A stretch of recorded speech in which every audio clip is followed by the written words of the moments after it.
Continuing chapter 16. We have the three approaches to value is where we left off. We had to learn about um,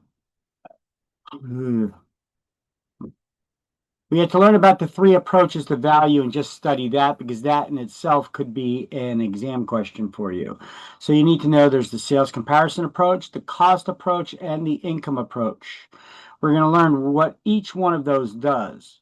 So the sales comparison approach, that's the one that we as real estate agents do most often. Now, the appraisers, they do all three of these approaches. We as real estate agents, we do this one.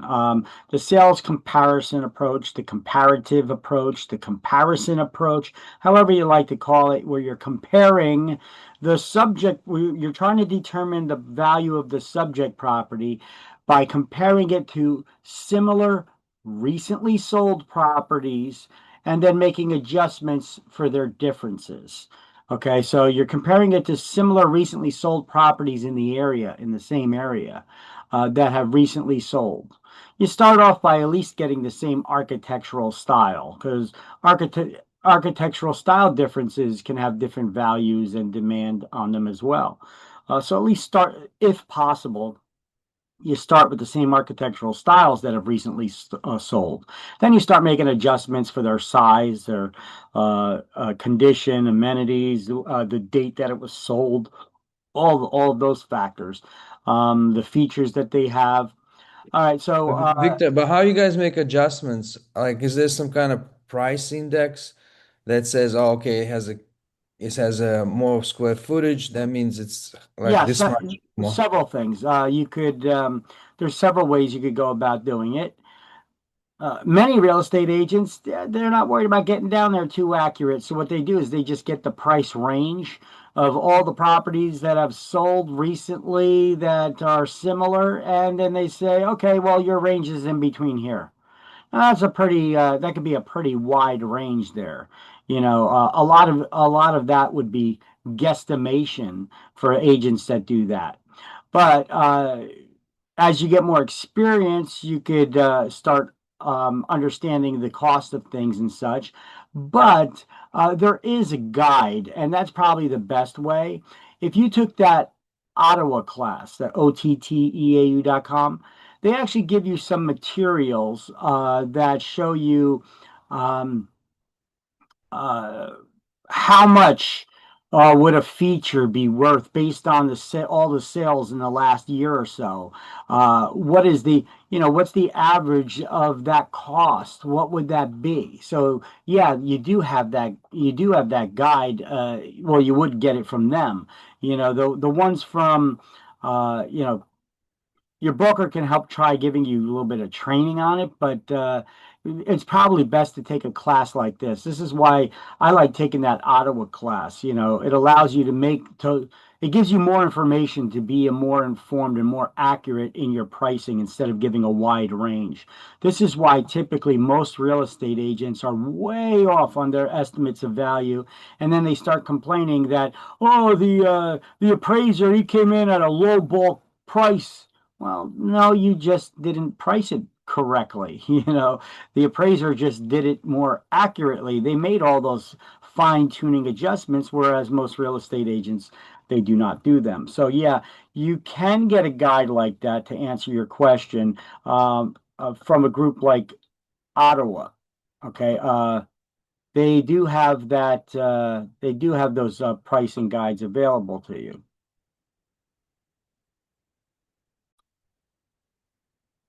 All right, so an adjustment guide like this, like you would get from the Ottawa group, would be something that would be good for making those fine-tuning adjustments. So I highly recommend you sign up for and take their classes.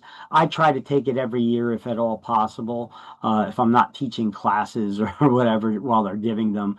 But I highly suggest this. And even if these classes aren't available for their CMA classes right now, where they give you all this supplemental material, I would suggest that you sign up for their seasonal workshops because they give some pretty good information and go over some of these guides as well.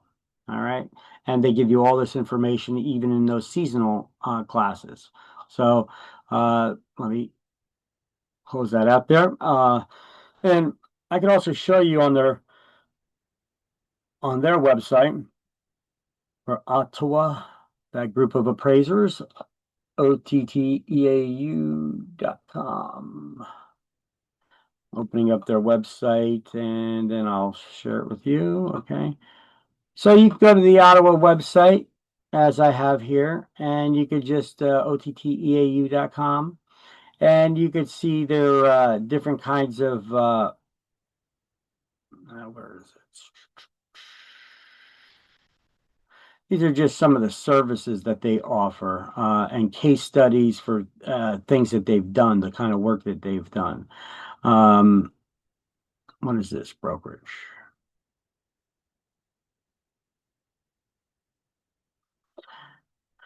Okay, so advisors, news that they got. I subscribe to them on Facebook too, but they got a lot of news here on their websites too.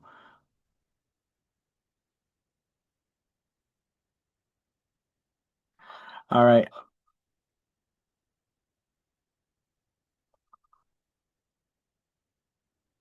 and here's all their different locations where they have now.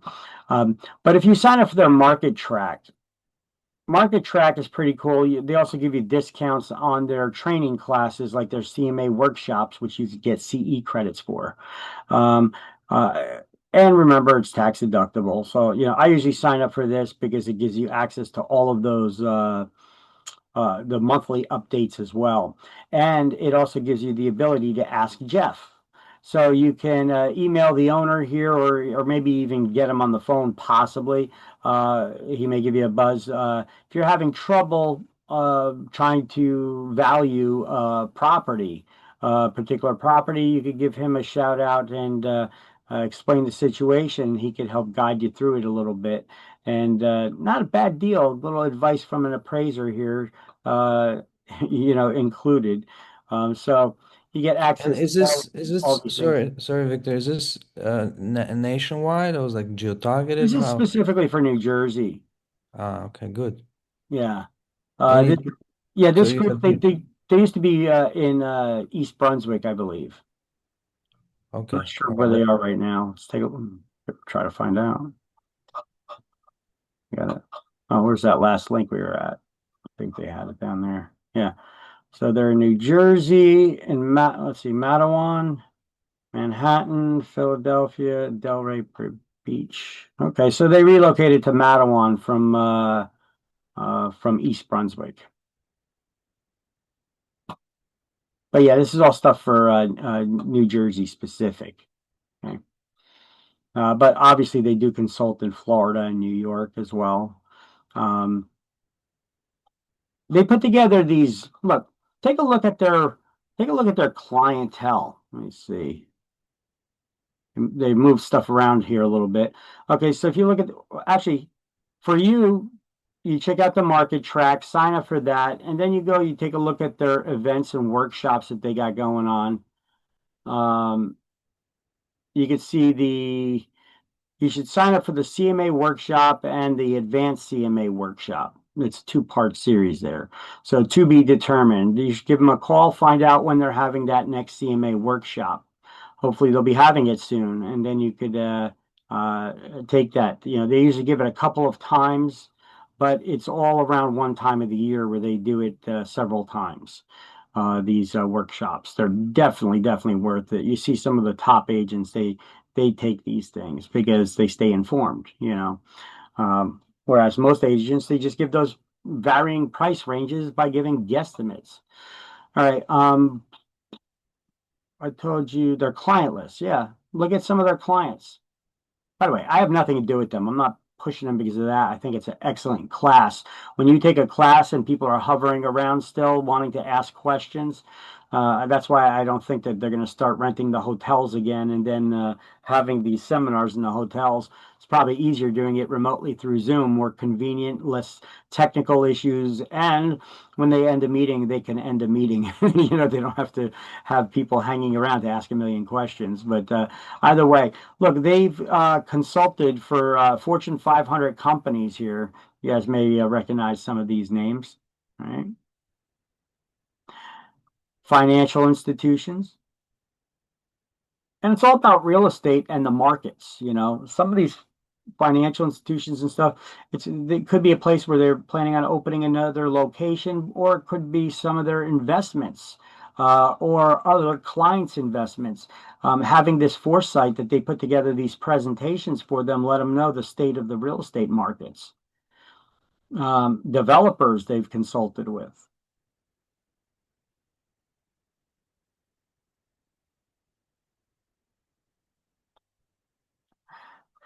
Other various companies like ADP, they deal with retirement plans, they deal with investments, they deal with payroll, they deal with a lot of different things. Here's a lot of different other companies that they've consulted with. Governments. So a lot of municipalities they've consulted with for different projects, like even that New Jersey Green Acres project. I guess they asked for their 2 cents in it. Law firms, they act as expert witnesses sometimes for valuations and things of that nature. Healthcare systems. Oh, they added a couple more. Look, they got some more clients here. All right. So as you can see, they're they're looked upon as a pretty good resource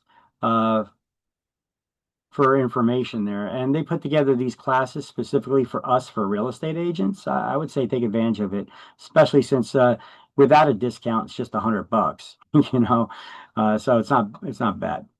All right, so let's do the CMA, CMA here, learn about that. So we got the sales comparison approach. This approach to value is most often done by real estate agents, real estate licensees. This is the one that we do most often. And we just determine the value of a subject property, the subject of our conversation, one we're trying to determine a value for, by comparing it to recently sold similar properties and making adjustments for the difference. We call those comparable properties, or comparables, or comps for short. Okay. And we make adjustments for all kinds of things, like the date of the sale, location, physical features, condition of the property, amenities, all kinds of stuff. All right, so like I said, look, I got a slide here just for that too. The most often used by real estate licensees. Take one of the CMA workshops here. You should always have a minimum of 3 comparable sales when determining the value of a property. You don't just compare it to one property. But even though one may be a better comp than all the others, you should pull up at least 3 comparable sales. Okay, and we adjust for the time. If a property is recently sold, what's recent? Well, you keep it recent this month, but within the last 3. When you start getting 6 months ago, a year ago that a property sold, well, depending on how fast your market is changing, real estate markets are cyclical. They go up, they go down, and depending how active the market is in its changes, would determine if you have to make an adjustment for time too. Time could have affected, well, look, I could have sold the property last year for this much money. Okay, well, the real estate market changed, right? So obviously you need to make adjustments for that time, the percentage of change. And these classes would teach you how to do that as well. Location, it should be relatively the same, but definitely in the same municipality. Physical features and conditions should be similar. If not, you're going to make adjustments for them using one of those guides like they give you at that CMA workshop. If the subject property is missing a feature or is in poorer condition than the comparable, subtract the value of the comparable to bring it up to the same level. Okay. The idea here is can you guys hear me still? Yes. Okay. Sorry, I hit I hit some of my cables I got here, and something flashed up on my screen. All right, so yeah, you basically are trying to make adjustments. Oh, my camera did go out. I got to put my camera back on. Hold on a second. All right, there we go. All right, so you see there's subject property and the comparable property. Subject property is the one you're trying to determine a value for. And what they're just trying to tell you here is that if the subject property is missing a feature or is in poorer condition than this comparable property, you're going to subtract from the value of the comparable property to bring it down to the same level as the subject property. Because we know what the comparable property had already sold for. So if it has a feature subject property is missing, well, we determine a value for just that feature and then subtract that from its value, and that's how much the subject property should sell for. So we know that what this has already sold for. And likewise, if the comparable property is missing a feature the subject property has, like it only has 3 bedrooms where the subject property has 4, determine the value for a bedroom and then add that to its value for the sale price that you know it already sold for, and that's how much the subject property should sell for, in theory, right? Based on that supportable evidence. So here's a little guidance here for you. So kind of similar to the guide we see on page 311. But you got a subject property of 4 bedrooms, 2.5 baths, 1-car garage. And I'm going to put down here I'm just making up some numbers and putting them here just so that you guys get an idea when do you add and when do you subtract from a comparable. So keep that in mind. Here I'm just saying that a bedroom is worth 5,000, half bath is 2,500, and each garage space is worth 10,000. I just made up these numbers, okay? So they're not, this isn't reality, okay? Now we have 3 comparable properties that we know what they sold for. Comp 1 sold for 300,000, Comp 2 315, and Comp 3 sold for 320,000. Okay, so what we're going to do is we're going to start making adjustments for the differences. So first of all, they're all the same architectural style, so that's good. We don't need to make any adjustments for that. The bedrooms, the subject property is 4 bedrooms. The first comp has only 3. So to look at that, let me blow myself up here on the screen. So here, once again, so the subject property has 4 bedrooms. The comparable property has 3. I'm not putting it at the same level. It has less, so I'm putting it lower, right, for that feature. Now, we determine the value of that comparable, for that 1 bedroom, and then are we going to add or subtract from the comparable's value to bring it to the same level as the subject property? To make it the same, to pretend that if it was the same as the subject property, this is how much it would sell for. So how do we make it exactly like the subject property? We determine the value for a 1 bedroom, and then are we going to add or subtract it to the comparable that has 3 bedrooms and the subject that has 4? We adding or subtracting from the comparable's value? Answer me, guys. Come on. Subtracting. No, because if we subtract, we're bringing it even lower. We're changing it even more. So this is the part this is why I'm showing you this stuff right now, is because I want you guys to understand not necessarily how much you're going to need to be adding or subtracting to put the value to that difference. Right now, baby steps. Right now, we're at the beginning. I just want you to know when to add or subtract from a comparables property. So this comparable sold for so many thousands of dollars. We know what it sold for already. We know that it only has 3 bedrooms. This subject property is the one we're trying to determine a value for. It's similar to the comparable, but the only difference is a bedroom. So we have to figure out how much 1 bedroom is. We're going to add it to the comparable property's value to make it the same so that it has 4 bedrooms just like the subject property. And now, in theory, if that's the only difference is the value of a bedroom, because this one has 1 bedroom, 1 bedroom less than the subject property, that's the only difference. We're going to find out how much that bedroom is worth, and we're going to add it to its sale price. So now we know that the subject property should be going for that amount.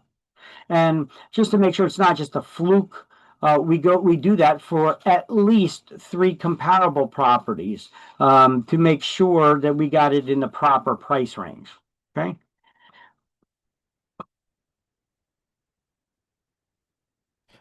So The comparable property one, we're not done with yet. It also has two bathrooms, whereas the subject property has 2.5 bathrooms. What did I say a half bath is worth? 2,500. So now we're going to add 2,500 because we're going to pretend that this was exactly like the subject property. So we have to add a half bath to it. So we're adding to the adjustments here, we're adding $2,500 to for a half bath. Now, this one has no garage where the subject property does.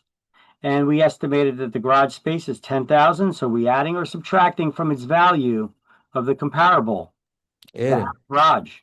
We're going to add, right? So now we make all the adjustments. So we're going to add up or subtract any adjustments that we got here in the figure. So over here, we figured out that this total differences in adjustments is 17,500. So if this house was exactly like the subject property, it would have sold for $317,500 instead of 300. Now we move on to the next comp and we make all the adjustments to it. Now keep in mind, in this, we're only making adjustments for numbers of bed, bath, and garages, okay?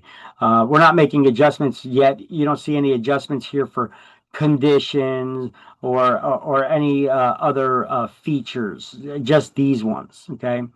In reality, you'd be making adjustments for all kinds of differences and features and condition, and in reality, even though like appraisers, they mark down the number of bedrooms, you don't value a house based on the number of bedrooms. You base it off of square footage, because look, I'll give you some examples. I've worked in a lot of areas.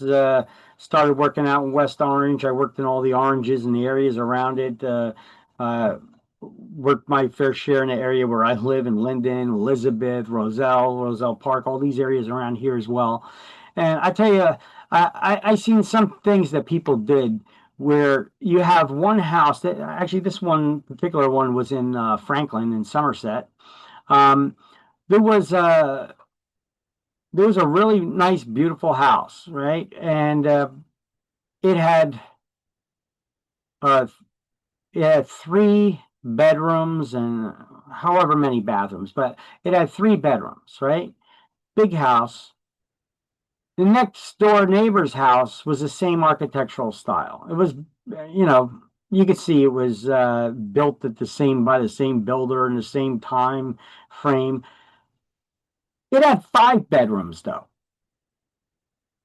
Now, why did it have five bedrooms? It looks like it's exactly the same from the outside.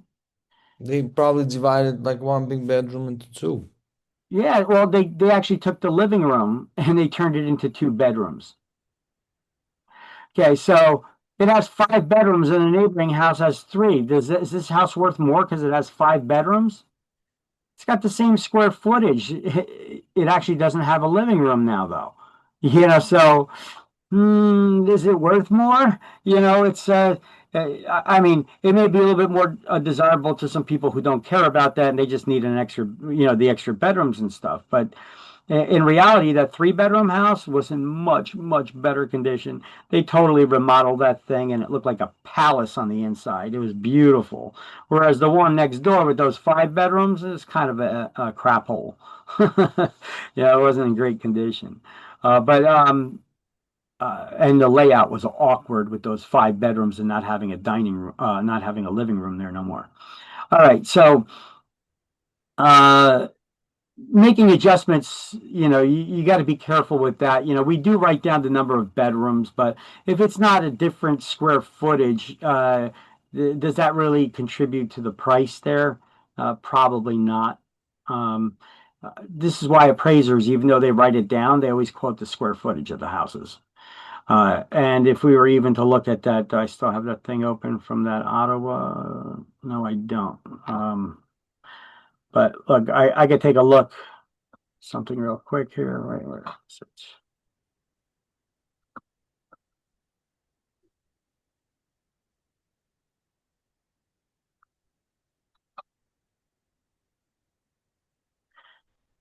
Yeah, if I were to pull open my adjustment guide here, you see there's nothing here. They got adjustments for baths and half baths, but there's no adjustments here for numbers of bedrooms, because it's based on square footage of the house. Quality construction. Where's the square foot bathroom remodel per square foot? Okay, it goes by gross living area per square foot, right? Different houses in the different price ranges generally have different values per square foot. So you got to find the closest price range for the house that you're trying to value, and then you basically go off of those settings for the homes in that price range, and then that'll give us a more accurate reading, you know, um, to estimate the value. So if it's got an extra bedroom, does it have? Is it bigger? Does it have an addition on the house or something? If that's the case, well, then make an adjustment for the gross living area. Right? Remember, you can't count basement bedrooms either. Anything subterranean, you don't count as living space.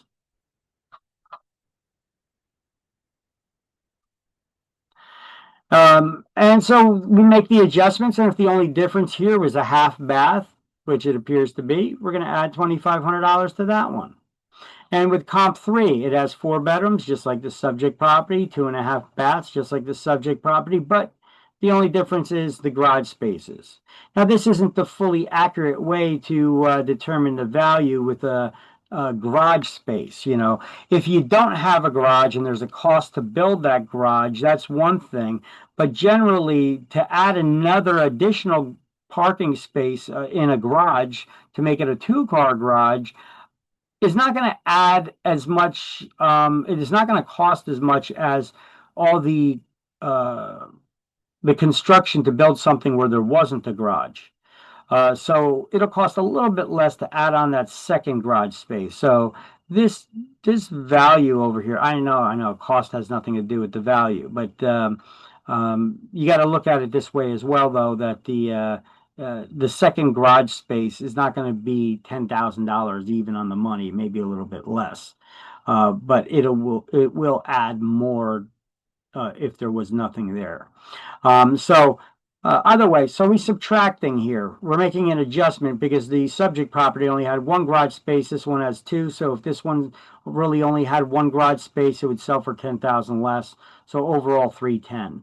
So now we got a more accurate price range instead of going from 300 to 320, which isn't that great of a price difference here. But now we have one between 310 and 317.5.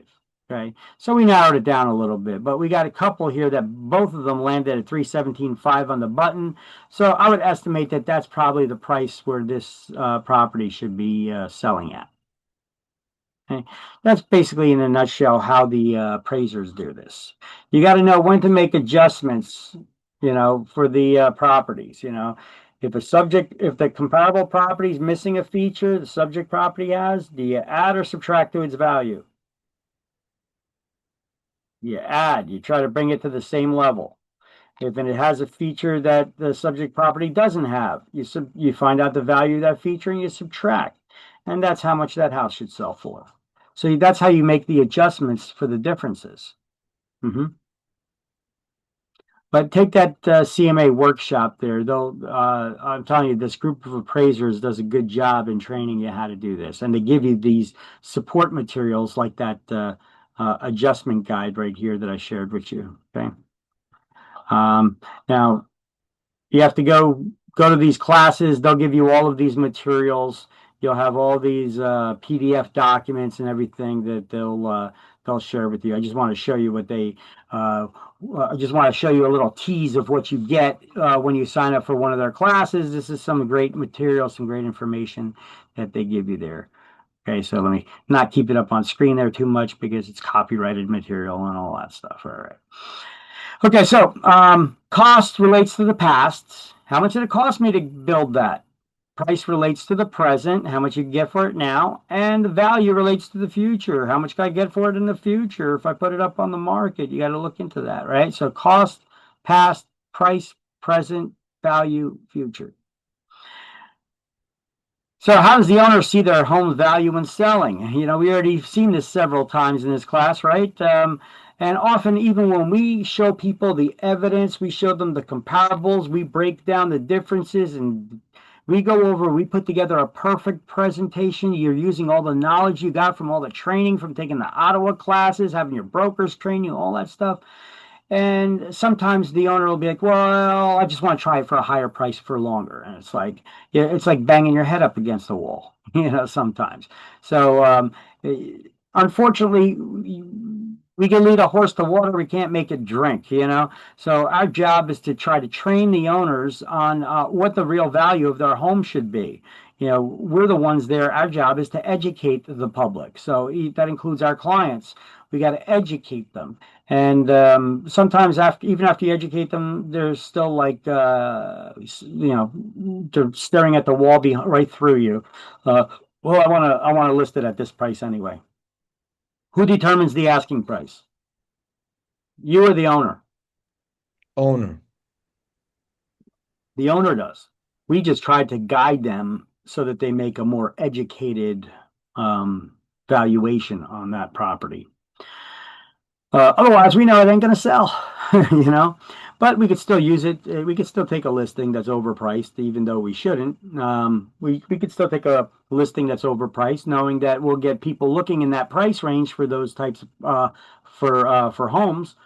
And all we got to do is print out a bunch of other properties that are truly should be in that price range, so that when they call up and we show them these homes and they're totally disinterested because this house is overpriced, we now have a list of homes that we could go take them to see. Don't lose them. Keep them as possible clients. Okay. So the appraiser may look at the house like this, very moderate, real estate agent, pretty close, just a little bit overpriced, right? And then the homeowner is like this, boom, that's my house. That's how much money I want to get for it. Of course, they don't look at their own house like that at tax time. Tax time, they're looking at it more like the appraiser does, right? My house isn't worth that much. Shouldn't be paying that much in taxes. Yeah. Then how come when you're looking to sell the house, you think it is, right? All right. So which is the only one that really matters here?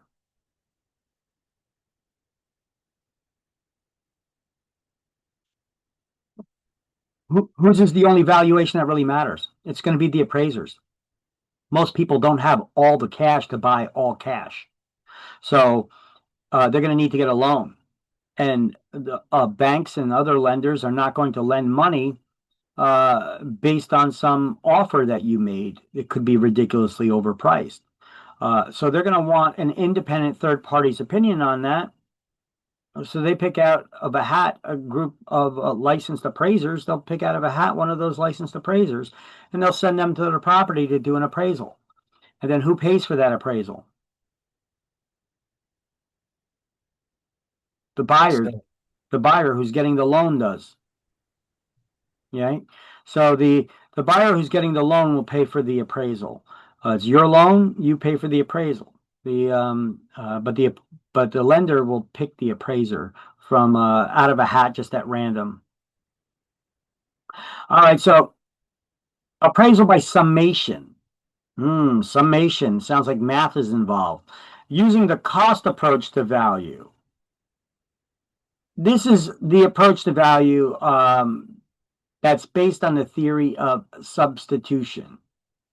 All right, now you determine this value or to price unique, one of a kind public properties or special purpose buildings. Like, how do you value a library or a church or city hall?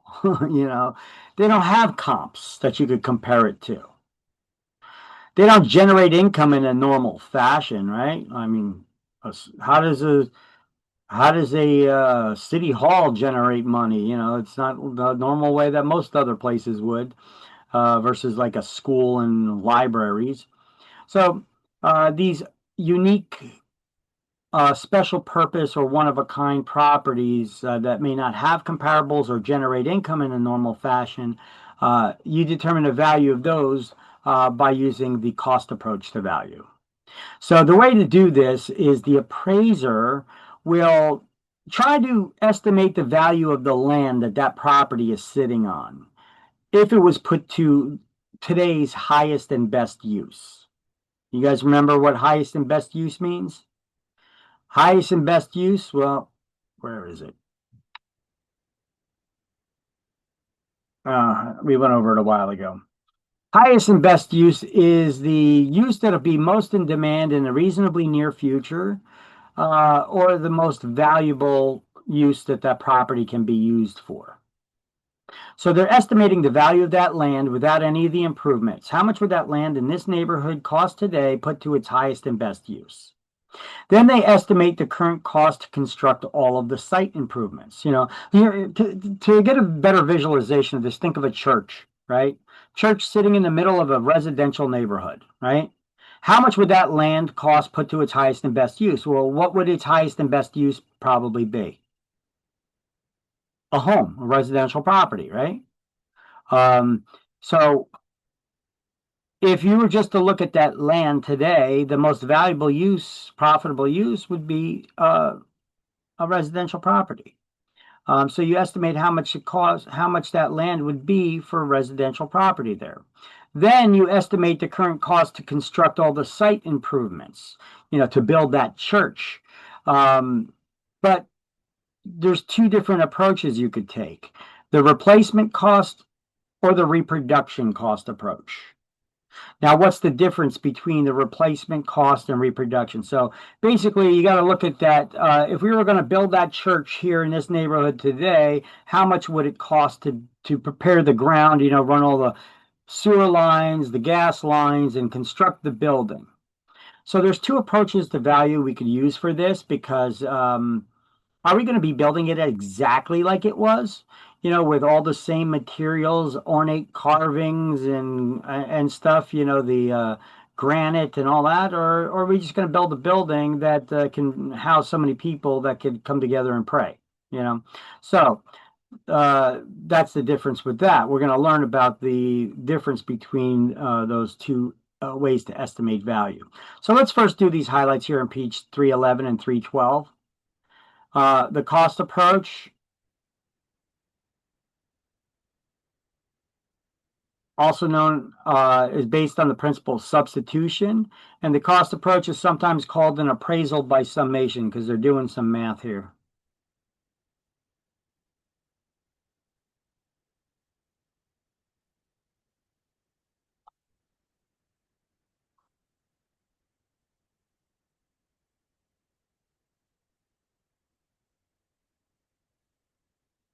Hmm.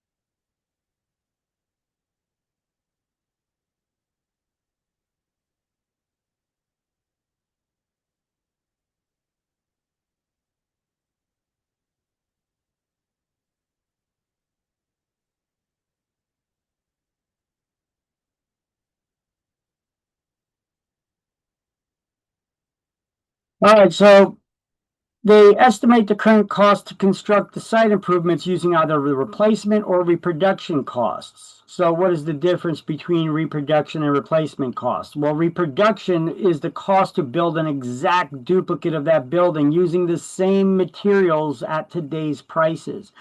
So you go into a church and they got all kinds of ornate carvings and woodwork and maybe even granite or marble or whatever. And if that's the case, if you want to build it exactly like it was before, that would be reproduction cost to make it exactly the same. Now, if you don't need all those, uh, you know, nice materials and fancy materials, you could just still build another building that has so many seats where everybody can come together and do their prayer, right? So this would be a replacement cost approach. You're replacing the building with something else that serves the function, but is not necessarily an exact duplicate of what it was that you're replacing there. So the cost to construct a new building that serves the same purpose that's as the original, but is not necessarily an exact duplicate, would be the replacement cost. So which approach you'd have to determine. Insurance companies do the same stuff. When you get an insurance policy in case there's a fire or something, are they gonna pay you the money to replace what you had exactly there, or just to replace it with something else that'll serve the same purpose? Okay, which insurance policy do you think would be more expensive?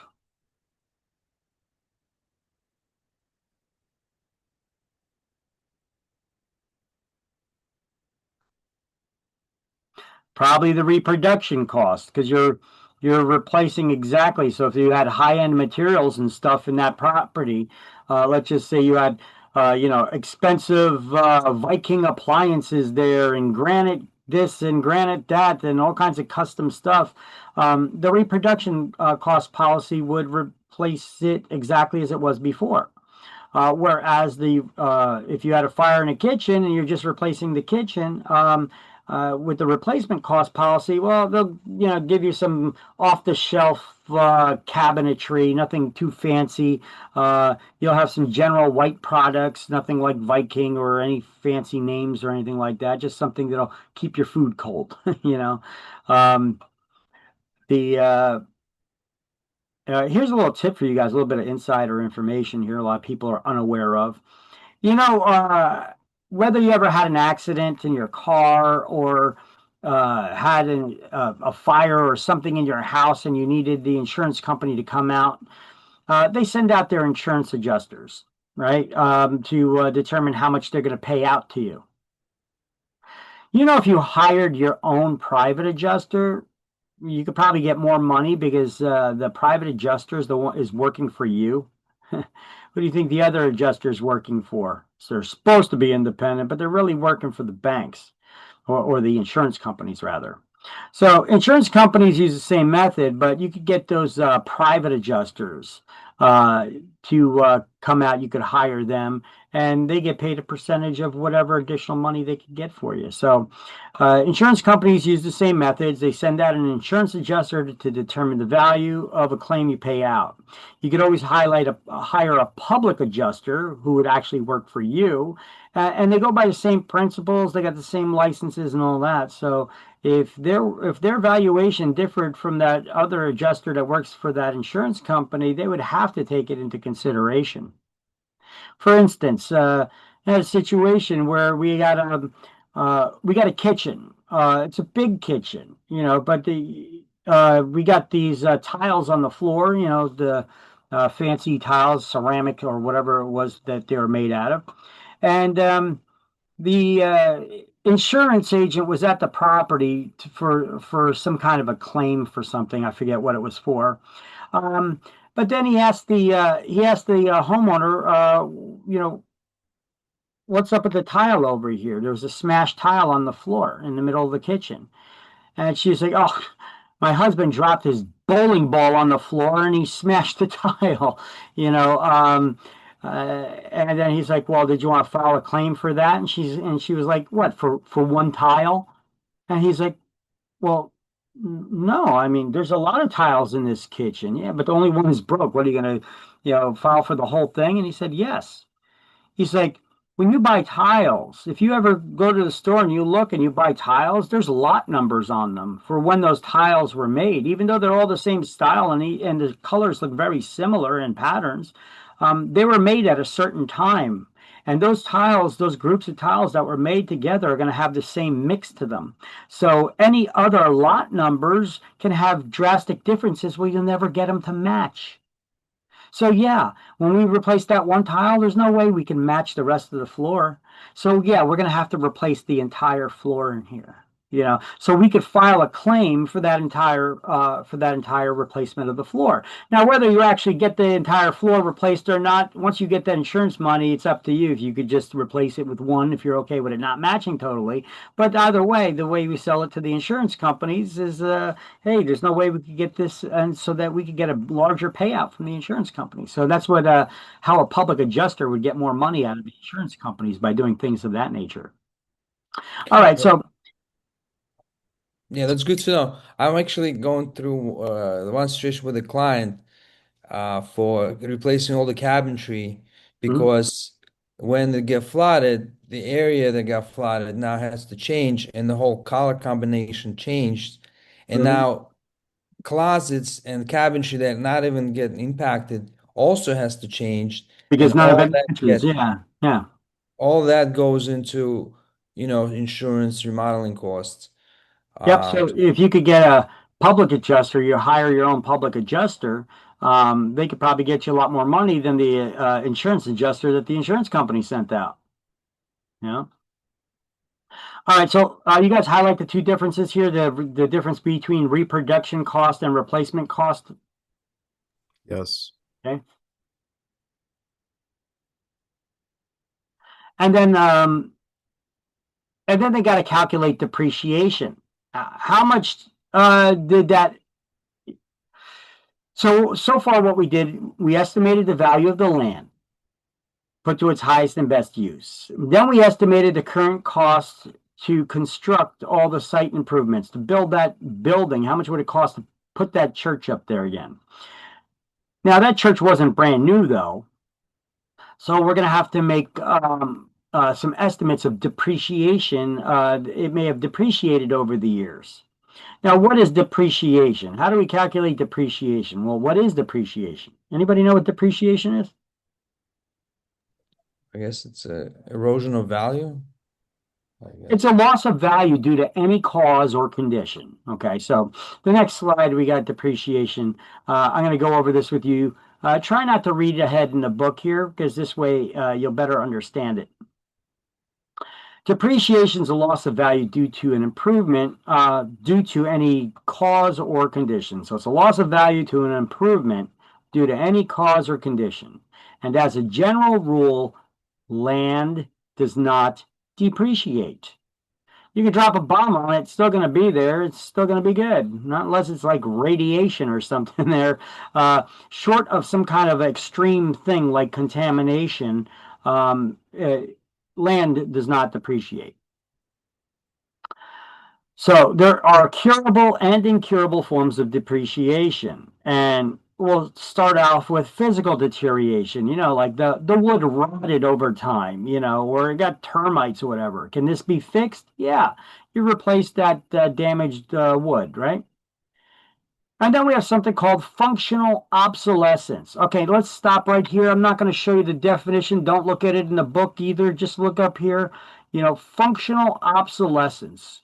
Let's just examine that term because if we could figure out what these terms mean without looking at definitions, then we don't need to study them as much and we'll be able to figure things out on exams better without even having that information available to us. If something is, let's break it down. If something's functional, what does that mean? It It works. works. It works, right? So we all know that. Boom. So we're off to a good start. If something is obsolete, the root word of obsolescence, obsolete, what does that mean? How long? I don't know how long it lasts. Well, how about this? Your computer's getting obsolete. What does that mean?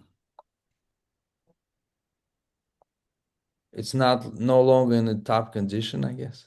Yeah, well, it's functional. It may be working. It's just slow by today's computer standards, right? Maybe it's outdated. Obsolescence means it's something that's outdated and no longer considered desirable by today's standards, because you got that old computer that still has Windows 3.1 installed on it, that you have those old processor chips and little memory, It's functional, but it's way outdated by today's standards of computers, right? So there's a way to try to, get a visualization of what these things mean. So if you have a house that's functional, but it suffers from obsolescence, an example would that be, what would an example of that be? You have a beautiful house. It's big house, 5 bedrooms. It just doesn't have any indoor plumbing. So it's considered obsolete because of that outdated feature, because these days you could have plumbing indoors, right? Okay, well, let's see. That's not going to be the norm now that people do not have the plumbing indoors. But how about this? Your house is functionally obsolete. It has 5 bedrooms, but only 1 bathroom. These days, most people, they buy a 2-bedroom condo and they want it to have 2.5 bathrooms, right? It's considered obsolete by today's standards. Can this be cured though? Yeah, you can install another bathroom. Yeah, you put in another bathroom. Boom. So, functional obsolescence. Nothing wrong with the property other than its features are considered to be outdated and undesirable by today's standards. It's functional, but obsolete. It is curable. You can do updates and additions. How about external obsolescence? If something is external, what does that mean? I think Like goes into outside. the house. Outside. Now, we're not talking about outside the house, we're talking about outside the property.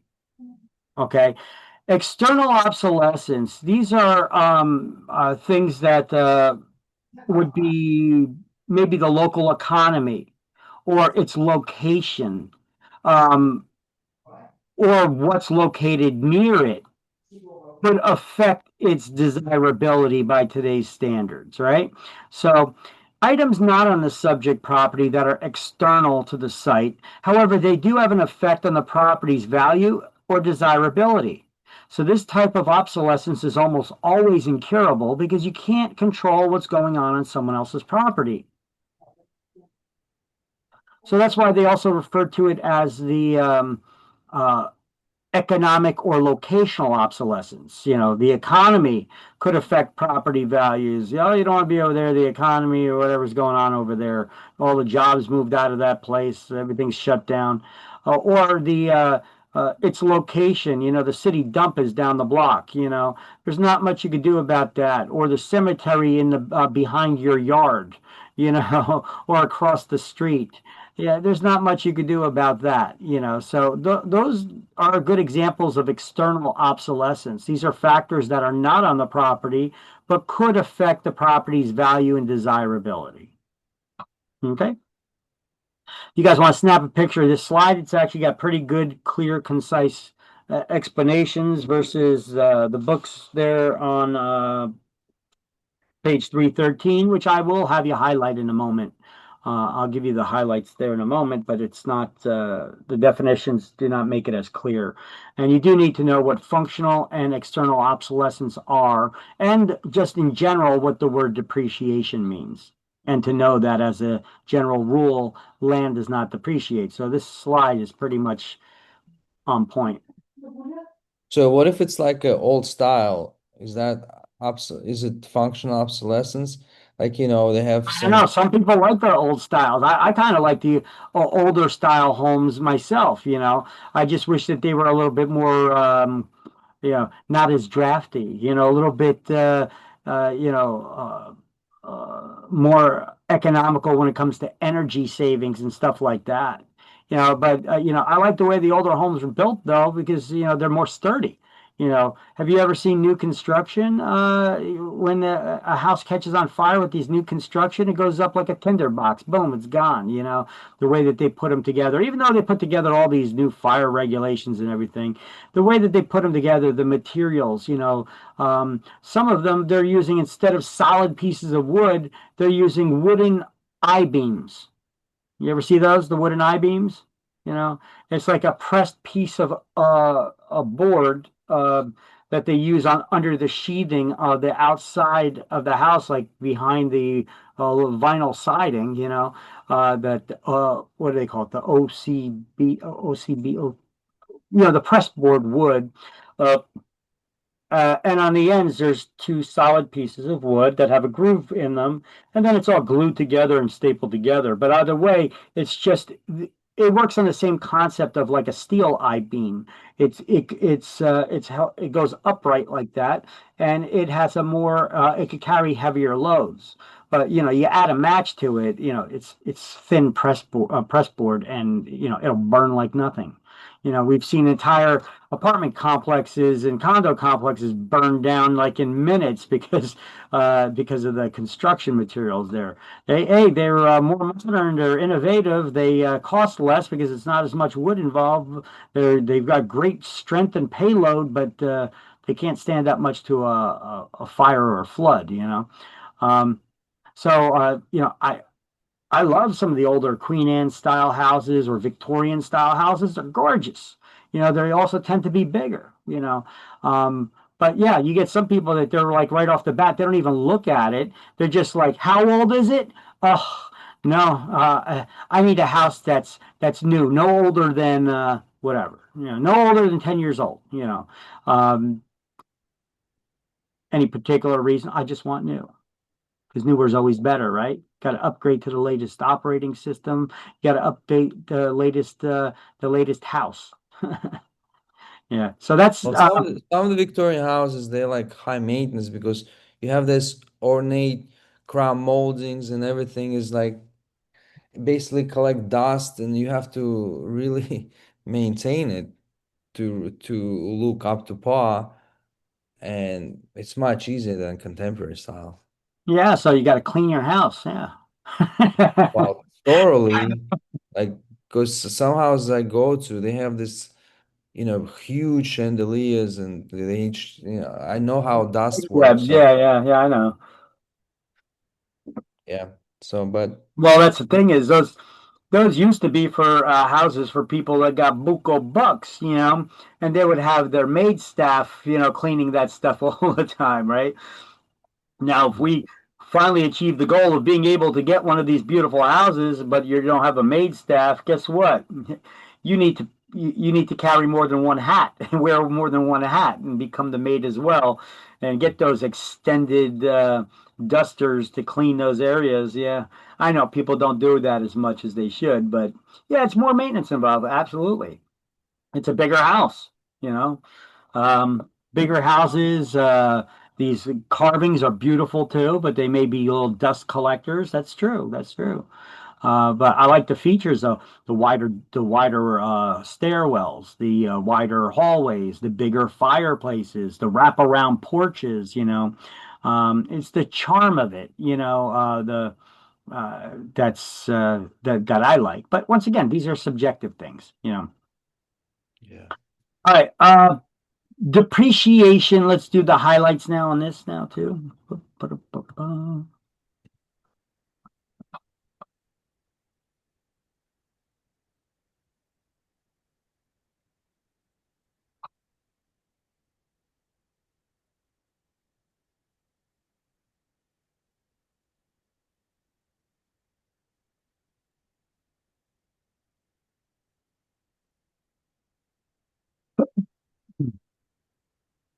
So we got here what depreciation, physical, functional, and external obsolescence.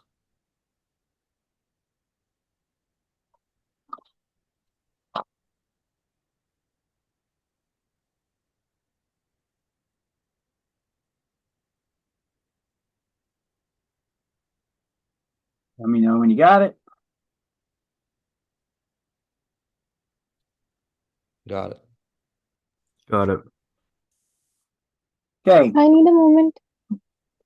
there you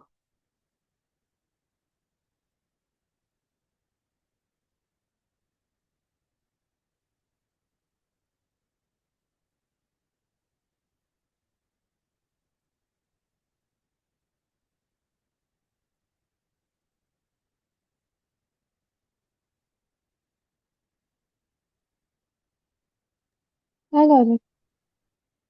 Okay, everybody good? All right. So, and lastly, we add the value of the depreciated land back into it. So they first estimated the value of the land without all of its improvements put to its highest and best use. Then they estimate the cost to construct all of those improvements. Then they calculated depreciation on that structure for age, perhaps, because it wasn't a new building; it was 100 years old.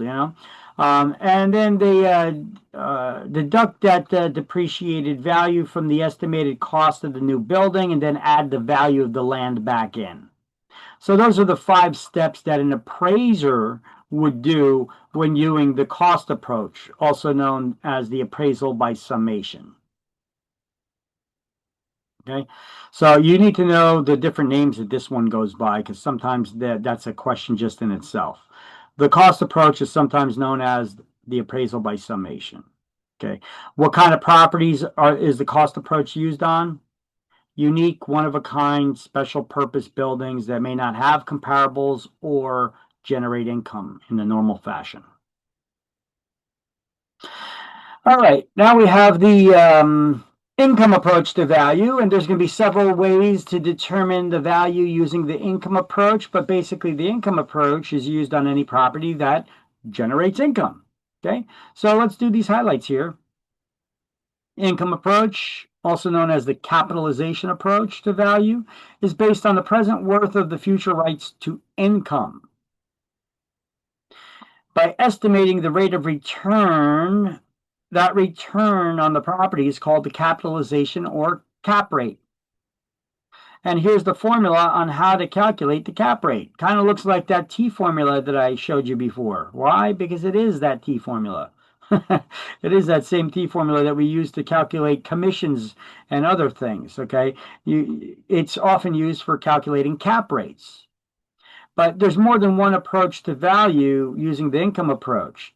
There's also one called the reverse T formula, which I will get into. It's when we don't have all the information available to calculate the capitalization rate, which would be the property's value, the annual net income on the property, or the cap rate itself. If we don't have all the information to be able to figure out the cap rate available to us, what we could do is find another property in the area that is similar, that we do have all that information on, figure out what the cap rate is on it, and then calculate something called the gross rent multiplier, the GRM. And then we could use that number to compare it to another property that is similar. Okay, so, but the cap rates right now, to start off with, the cap rates, you use them to determine, to estimate the value based on your rate of return. I'm an investor, I'm buying this property, I'm going to be renting it out. How long before I get paid back all my money? You know, that's what you're calculating. You're calculating the rate of return on your money, on your investment, how much it cost me to put into this property, to buy this property. Okay, so you're going to need to know the annual NOI. NOI is the net operating income. That's the net is after expenses, right? So you got to know the annual net income. So to figure out the net, you got to figure out the gross operating income, the rents, subtract the gross operating expenses, and you're left with the net. So income minus expenses equals the net. I know they use the term GOI, GOE, and it gets a little confusing because you never heard that before. Why are they calling it gross operating income, gross operating expenses? Don't worry, the gross is just the total, you know, before any deductions, okay? So it's income minus expenses equals the net. They'll refer to it as gross operating income, gross operating expenses, net operating income. Okay, don't get confused by that. It's just income minus expenses is the net. We all got that? We all following along? So just write down here on the book, you know, the formula for calculating the cap rate, which is the T formula there. Here are the instructions for that T formula, how it works.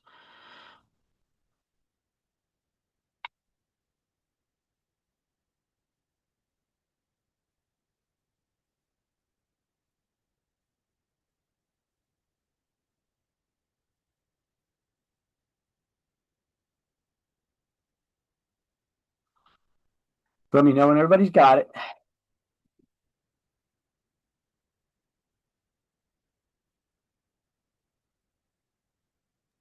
I got it. I got it. Anybody still writing? Anybody need more time? Got it. Okay. So we'll come back and we'll do some math in a little while. I like to first go over all the all the explanations. So with income approach to value, it's based on the present worth of the future rights to income, used for valuation of any property that generates income, apartment buildings, office buildings, shopping, any building that you can generate income with, maybe collecting rents on it, using two common approaches, the cap rates or the GRM. The cap rate is short for capitalization rate, and it's a measurement that determines the rate of return of that investor's money that they put into buying this property. And then you have the GRM. And we use the GRM when we don't have all the information available to calculate cap rates, which are more accurate. We'll find another property that does have, that's similar. Like you could, when doing GRM, you could only compare, it's used to compare two properties. You could compare a 4-unit building to a 4-unit building, a 5-unit to a 5-unit. You can't compare like a 3-unit to a 5-unit or 3-unit to a 4-unit. You got to compare apples to apples here. So you find another property that's similar, that has all the information. You figure out what the cap rate is. And look, if there are two properties in the same neighborhood, they should be generating the costs and the expenses, the rents should be in the same ballpark-ish. It's not going to be exact, but it should be in the same ballpark at least, like if there's a 2-bedroom, you got 2 bedrooms in town. Will you find 2 bedrooms in different price ranges, or are they all going to be approximately around the same ballpark? They may vary a little bit, but they're not going to be drastically different. So finding a 2-bedroom in town, we could use the rents that we know, the rental figures we know for one property that has 2 bedrooms, and apply that to another. And you shouldn't be too far off the mark in guesstimating the income, right? It's not meant to be an exact tool, but it's meant to be one that gets you in the ballpark. So if you don't have all the information to calculate the cap rates, we find a property that does have all that information. And then we calculate the GRM for that property. And then we apply that GRM to the other property that we don't have any of the information for. And we should be able to figure out how much we should offer on this property to get us in that same cap rate range, approximately. Okay, you'll see what I mean when we do the math. I'm going to give you a couple of math problems so we can calculate this. But I just want to give you an explanation what it is that we're doing with these things, what the hell they are, Cap rate, well, higher the cap rate, the better, right? It's the higher the return on your investment, the more money you make. GRM is not a percentage. It's not a rate like the cap rate. It's just a whole number that was applied to something that for comparison purposes. Okay, it is not a percentage though. Okay. And then there's a little bit of a spin on the GRM when there is other factors that generate income that are not part of the real estate, like having a concession stand or something like that, income from something other than rent. You calculate those in too. It's called the gross income multiplier. It calculates the GRM also using other income from other non-real estate related stuff. But we're not even going to really go over this in any depth because the likelihood of you getting it is extremely low. And I know that you get these two on exam. But for this, you just need to understand. We're not going to do any math on it or anything, but you need to understand the gross income multiplier is basically the GRM, also factoring in income from non-real estate things like a concession stand. All right, so here's once again the formulas for the cap rates and the gross rent multiplier, which uses the reverse T formula, something I call the reverse T formula. It's basically the same thing as the T formula, where small number goes up top, large number on one side, and a percentage rate on the other. The gross rent multiplier, the large number goes on top. It's reverse. instead of the small number going on top, the large number, which is the property value, goes up top. And then down bottom is the small number. Now, what is the small number here? It would be the gross monthly income. So we don't need to know what the property's expenses are. We just need to know what its gross monthly income is. And then we divide the property value by the gross monthly income to get the multiplier, which is not a percentage or a rate. It is a whole number. All right. And remember, you could only compare a 2-unit building to a 2-unit building, a 3-unit to a 3-unit, a 4-unit to a 4-unit. You can't compare different kinds of properties that have different number of rental units. It won't work for that.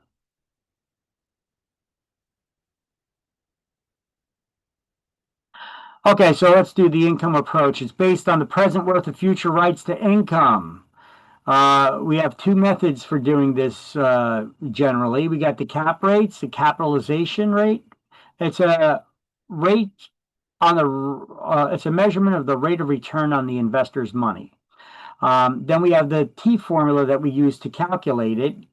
We need any two of these three figures in order to figure out the answer that we're looking for. The annual NOI, the net operating income, the value of the property, or the cap rate itself. Now, to figure out the NOI, we got to take the GOI, that's the gross operating income, annual income before expenses, annual, not monthly, annual. Then we take the gross operating expenses, take the annual expenses, not counting the monthly mortgage payments, because that's going to vary from one owner to the next because what they pay on their mortgage loans. So it does not factor in the financing aspect as an expense. Once you own your property on your own, you could calculate to find out what your own individual, actual, closer, more accurate return on your investment is by calculating that in. But when sharing a cap rate with someone else, you would not factor that in because that factor of what your monthly mortgage payment is would vary from one person to the other. So then you subtract the expenses from the income and you're left with the net, the annual net operating income. And that's what you put on the T formula to figure out the cap rate. And then we got the GRM. To calculate the GRM, we use that reverse T formula where property value goes up top, gross monthly income on the bottom, and the GRM on the other side. It works the same way to figure out. You need two of the three numbers to figure out the missing component. But like if we figured out what the GRM was for the last property that we had the cap rate for, now we could take this property, if we know what its gross monthly income is, or even estimate that, and then multiply it by the GRM number we got from the other property to get the same estimated cap rate. Now we know how much we need to offer or not to offer above in order to keep us in that same range of estimated income. It's a pretty neat tool. Most agents don't even use it because they didn't even understand it when they went to school to initially get their licenses.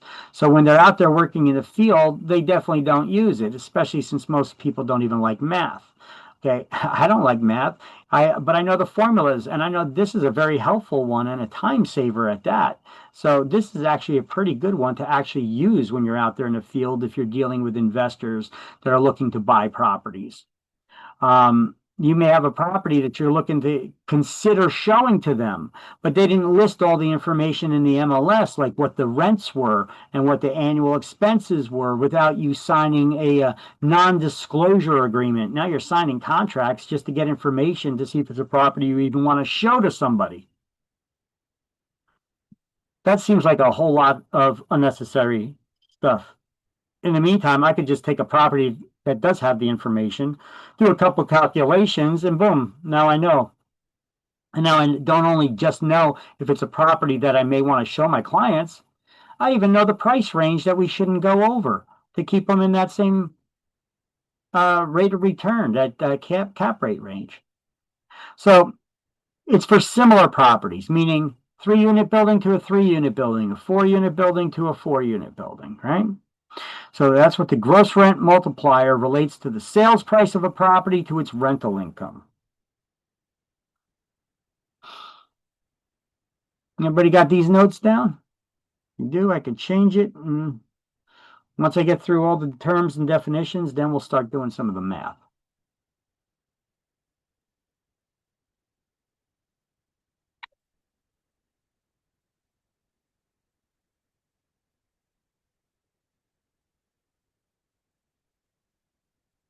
I got it. Right? Got it. Everybody good? Yep, let's go. So once again, here's the formulas. If you didn't get it the first time, here you could snap a pic of it this time. How to calculate cap rates and how to calculate the gross rent multiplier using the reverse T formula. They look the same, but it just differs in what you put on top and on the bottom there. Here is the small number is the annual net operating income. Here, the small number is the gross monthly income. It's smaller by comparison to the property value. All right.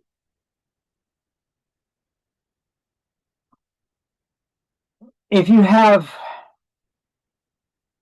reconciliation, you need to know this term for exams. It's when you apply more than one of the three approaches to value to the same property. That's known as reconciliation.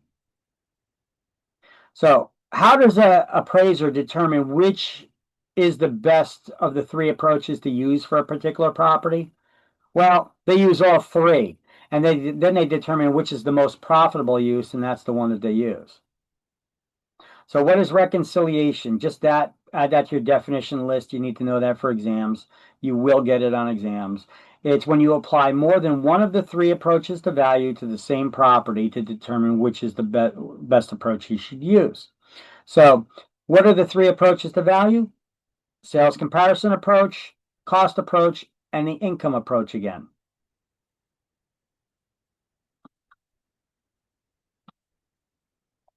So let's highlight on page 316. If more than one of the three approaches to value are applied to the same property, that's reconciliation.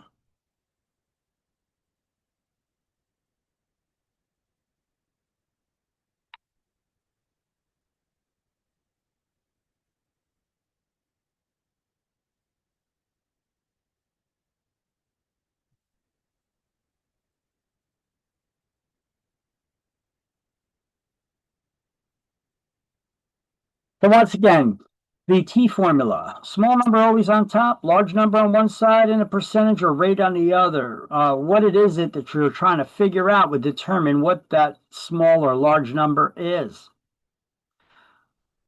So here I show you that there's 5 different things you could try to figure out here. We try to figure out commissions, what interest payments are, what the, let's see, 3 net income, the market value of a property is, trying to calculate cap rates, amount of net profit or loss, or working on taxes and tax rates and assessed value and such. So you could use these formulas for figuring out several different problems. We're just showing you 2 right now in this chapter for valuation. So here's an example of a question you may get. I already have the T formula here with some things filled in, but you're not going to get that on exam. On exam, you're just going to get this. You're just going to get some words. They're not even going to talk about a T formula to you. That's a tool that I'm teaching you, that I'm giving you. Okay, so you would just simply get this as a word question on exam that says if you charge a seller 6% commission and the total commission collected was $21,600, how much did the property sell for? And then you'll be frantically typing in all kinds of random numbers in your calculators to see if it matches up with any of the answer options. Okay, no, you're not going to do that because you're my students. And for my students, I taught you guys you could use the T formula to figure this out. And the small number goes up top. The amount of commission collected in relation to the sale price being the larger number. So the large number goes on the bottom here. right? That would be the property value. The percentage or rate goes on the other side, so we know where that goes. So now it's just a matter of plugging it in the calculator. And what number goes in the calculator first? TGIF. Top number goes in the calculator first, right? So 21,600 divided by 6% or 0.06, and you guys get what?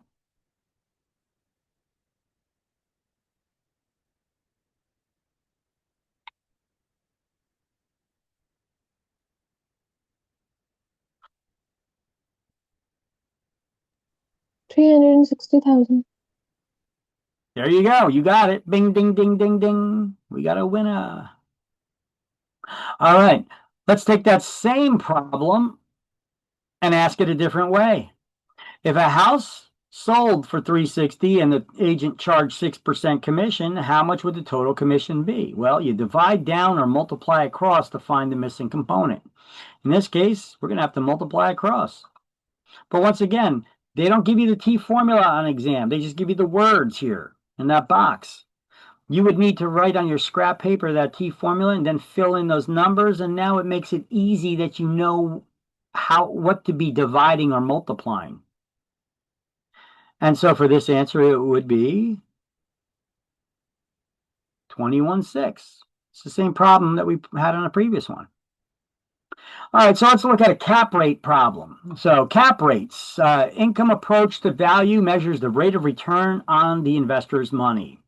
So if we have a question, if the property sells for $400,000 with the 3 units that rent for $1,200 monthly each with the following expenses, what would the cap rate be? Now, I got all these different expenses down here, and I converted them all, first of all, especially if we start seeing, well, this is a yearly expense, this is a monthly expense, this is a quarterly expense.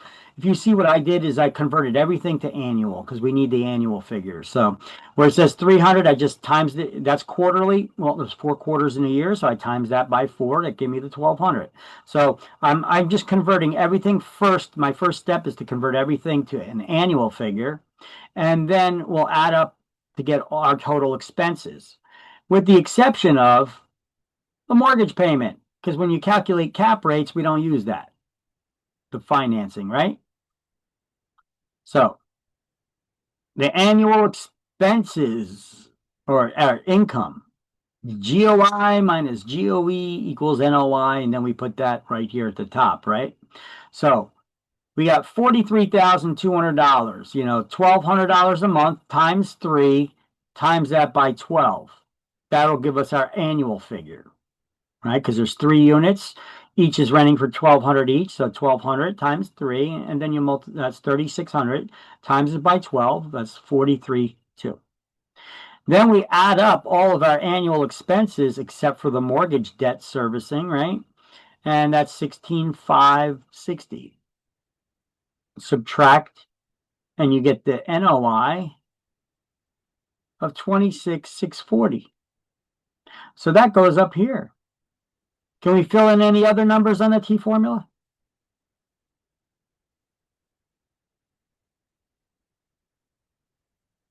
What about the sale price of the property? That goes, large number goes down the bottom. Small number, which is the NOI, goes up top. Divide that, and now we get the cap rate.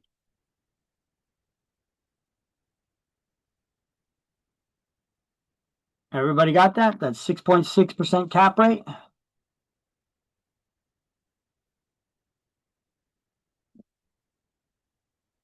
That's a decent return on your money, isn't it? Pretty good for a fairly passive income. Now, people call it passive income, but you really do work a bit when you got tenants, because sometimes, especially if they're troubled tenants, then you got to deal with their nonsense.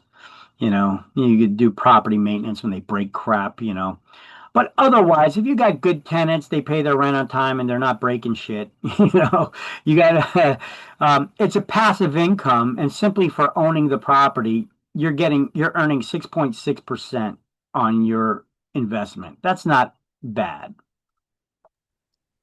Can you tell me how did you get that gross income, GOI? Yeah, you take it's your income.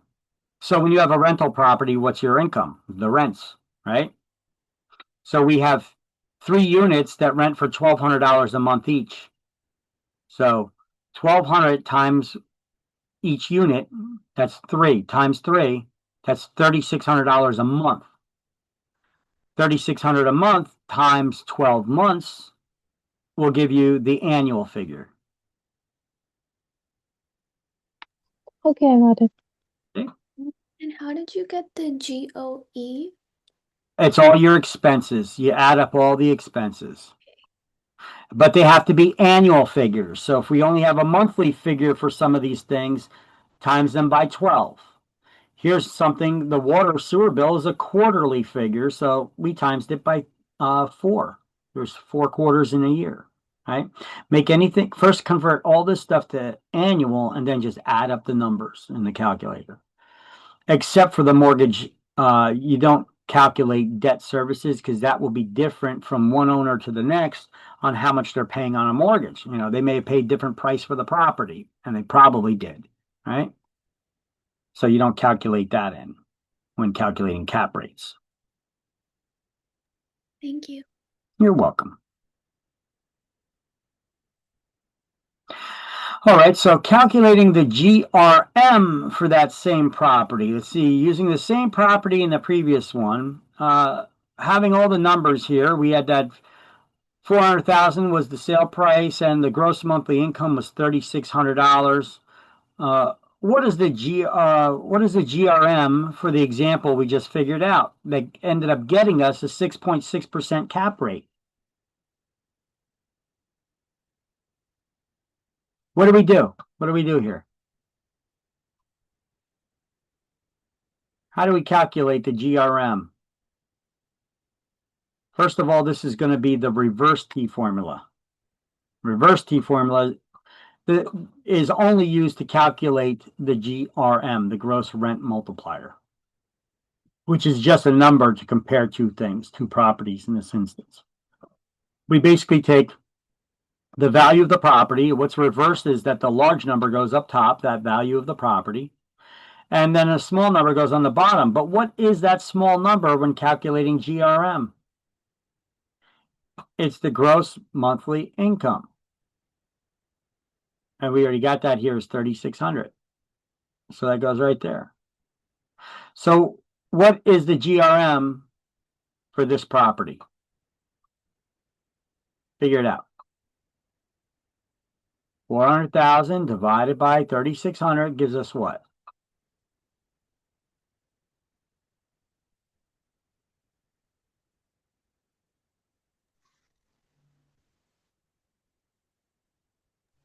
$111.11. There you go. 111.11. Is that a good number or a bad number? Well, neither. There's no such thing as a good GRM or a bad GRM. It's just an insignificant number that's used to compare two things. So now we know that a GRM of 111.11 in this neighborhood for a 3-unit building, because this was from a 3-unit building that we figured this out for, would get us a cap rate of 6.6%. So if we got an investor now that says, so I want to see other properties that get me at least 6% in the area of cap rate. So now we could actually just take this, if we have another listing that we see that comes up on the market, but they don't have all the income and expenses available for us, we could be like, oh, okay, we could guesstimate, we could estimate it, you know, and we could use the this GRM number and apply it to that property to figure out what the asking price is that we should get. So I'll show you an example again from start to finish. We're going to do we'll do some examples and then the comparison on the next. I think it's going to be the next example. But let's finish trying to figure out and learn about GRM a little bit more first. So if the property for sale is for $425,000 a year, with 9,500 a year in taxes, 900 a year in insurance, and annual rents of 2,800 a year, and property expenses at 12,500 a year. What is the GRM for this property? It's a little bit of a tricky question. The purpose is to make sure you know what the hell you're talking about. What figures do we need to calculate a GRM?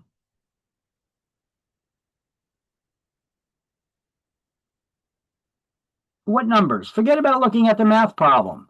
I'm asking you, just remember, what numbers do we need to calculate the GRM?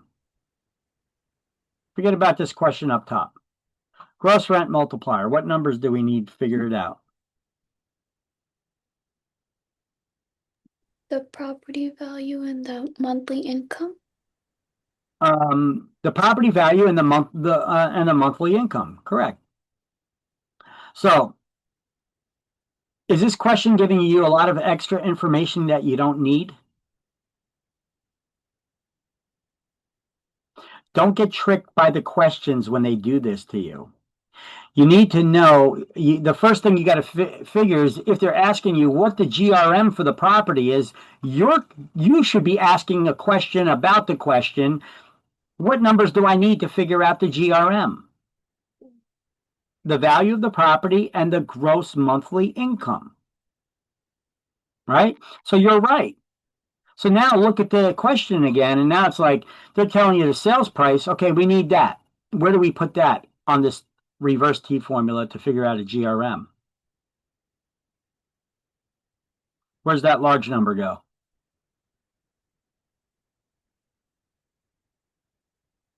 At the On the bottom. top. It goes at the top. Normally it goes at the bottom, but this is the reverse T formula, so it goes up top. Reverse T formula is only used for figuring out the GRM. And let's see, they're giving us the taxes and insurance and rents and other expenses, which we do not need to know. But they did tell us that annual rents are $28,000 a year. Okay, so we put $425,000 up here at top. What goes down the bottom? Monthly income, but divided by 12. Like 28,000 divided by 12. Yeah, they gave you the annual income here, so you need to figure it out because they didn't give you the number. So you got to just divide that by 12, and that's the monthly, right? If they give you the annual rents, you just divide it by 12 months to figure out the monthly rent. So 28,000 in annual rents divided by 12 months, that's $2,333 a month. We got the value of the property goes there, and then the monthly income goes right there. And then we get the GRM of 425,000 divided by 2333 equals a GRM of 182.17.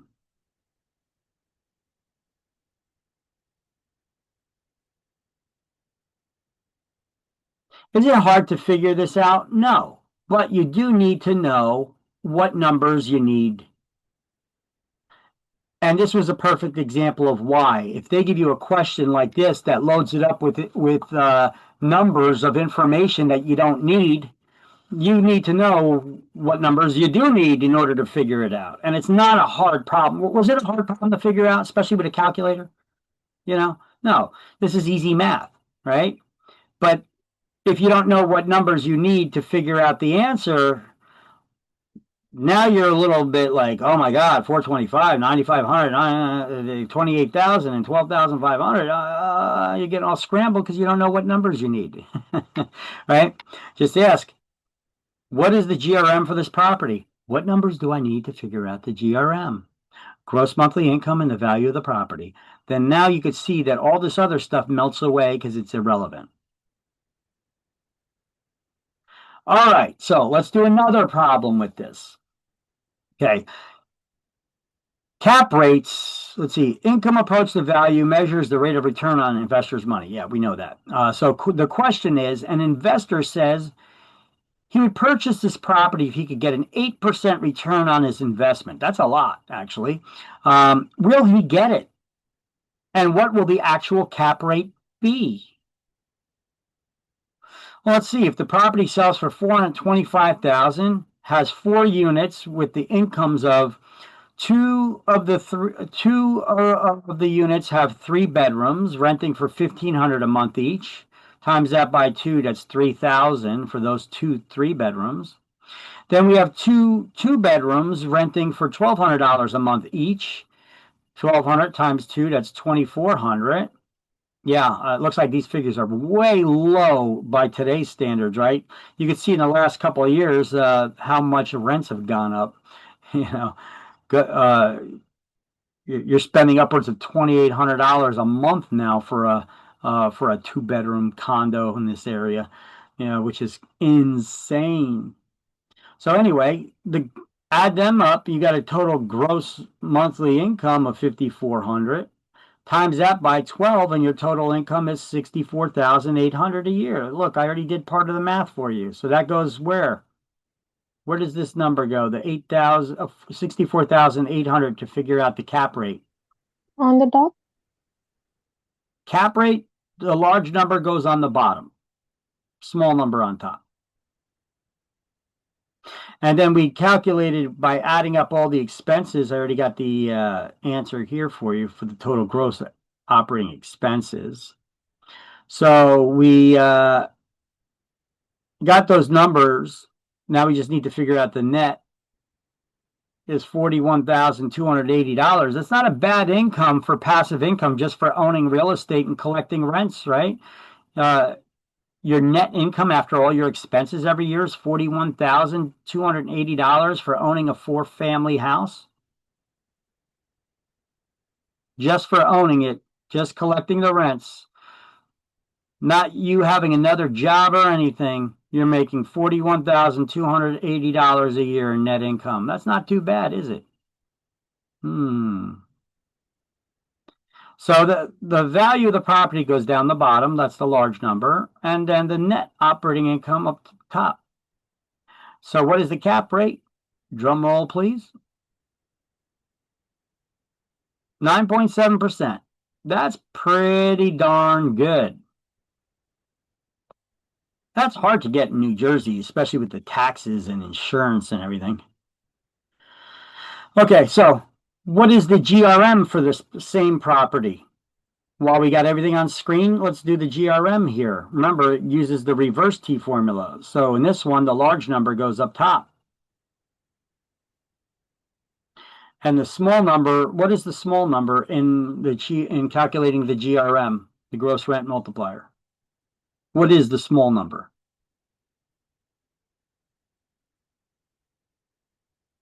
Come on, say it again.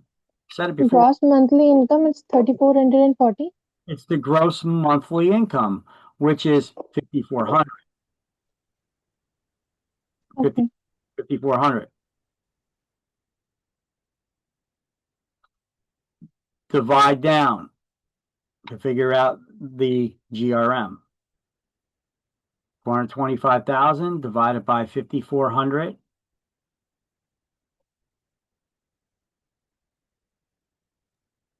$78.70. There you go. You got it.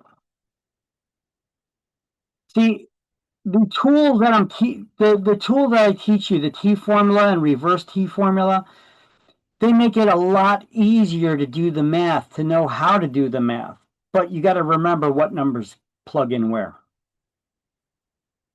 So that's why those slides I had that showed you how to use those T formulas are important.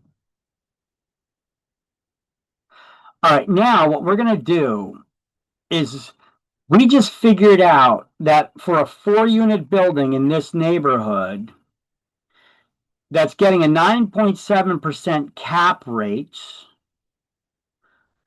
that it has a GRM of 78.70. Now we're going to go to the next slide, which shows you that another property came onto the market, but we don't have any of the expenses or the incomes for that matter. But if we know that 2 bedrooms are going for $1,200 a month in this neighborhood, and 3 bedrooms are going for $1,500 a month, we could use those figures, even though that may not be the actual case on this property because we don't know what the actual rents are, but it's a pretty good guesstimate that that'll get us in the ballpark of what they should be going for, right? So this is not meant to be an exact formula. It's just meant to be a tool that gets us in the ballpark to determine if this is a property we even want to show to our clients. So we could agree that in a 4-unit building, if you got 3 units, that another property with a 3 units should be in the same ballpark of a price range for the rents in the same neighborhood. Same thing for the 2 bedrooms. Once again, it's not meant to be 100% accurate. It's to get us in the ballpark of a range of what the rents should be without getting us to have to sign contractual agreements, non-disclosure agreements with people just to figure out if this is a property we want to show our clients. So the question here is now, how much should we offer on this property that came up on the market, another 4-unit building, to get that same 9.7% cap rate for another 4-unit building, but this building, instead of having 2 3-bedrooms and 2 2-bedrooms, it has 3 3-bedrooms and 1 2-bedroom unit. So to be in the same cap rate range, what should we offer? Well, if the 3 bedrooms are going for $1,500 a month each, times it by 3, that's $4,500. 1 2-bedroom at $1,200. Okay, we're going to add all that up. And our gross monthly income is $5,700. We'll put that there at the bottom of the T formula, the reverse T formula. There's no sale price value to put up here because we're going to base our sale price, the price that we're going to offer, based on that that GRM we got on the previous slide, which, what was it again? 87 point something or other. There we go. Oh no, 78.70. So now we just multiply 5,700 times that GRM, and it should give us a price range that we should not offer above that if we want to get a that 9.7% cap rate. And that's the amount. See, this figure tells us how much we should offer now. See how you could use this formula to figure out how much you should be offering based on how much you want to be earning on the property too? So now we know that we just got to keep our offer price under this amount and we'll still be good. So that value below the 448,590, this will get us in that same cap rate range, based on all the estimated figures, if they're not too far off. But this is a good ballpark estimation tool. You guys see how that can be used when you don't have all the figures available for you? Makes it pretty easy. Good thing I'm recording this and you guys can watch it again and again and again, right? And you have these slides available to you that you could try guesstimating it, figuring it out. They're interactive. All right, that's it for cap rates and gross rent multipliers. Now we're going to figure out the approach to value that you'll probably never do in your life. But for some reason, we need to know. It. This is what appraisers will do: estimating appreciation, calculating appreciation or depreciation. Usually depreciation. All right. So step 1 is figuring out if you're going to use the straight line method or the compounding method. Okay. So straight line assumes each year's appreciation or depreciation is a percentage of the original value. And to solve, you multiply the annual percentage by the number of years that it appreciated or depreciated. Step 2, you're always basing it off of you're always calculating value. Value is 100%. So did the property appreciate or depreciate? If it depreciated, you're subtracting from 100%, and if it appreciated, you're adding to 100%. And then, are we trying to calculate a value in the past or a current present value or future value? If we're trying to determine the value in the past, we're going to divide. And if we're trying to figure out a current or future value, we're going to multiply. All right, now that I explained the steps, we could see here, determine the value based on 100%. Determine if you're using straight line or compounding method. Subtract from 100% for depreciation, add if it's appreciated. And then we take the value provided and divide it by the amount of depreciation. So here's the problem. If you purchased a property 3 years ago and it depreciated in value 2% per year, and today's valued at $400,000, how much did you purchase the property for? You'll usually get a question like this on state exam. So, first step, are we trying to determine a past value or a present or future value? Let's start there.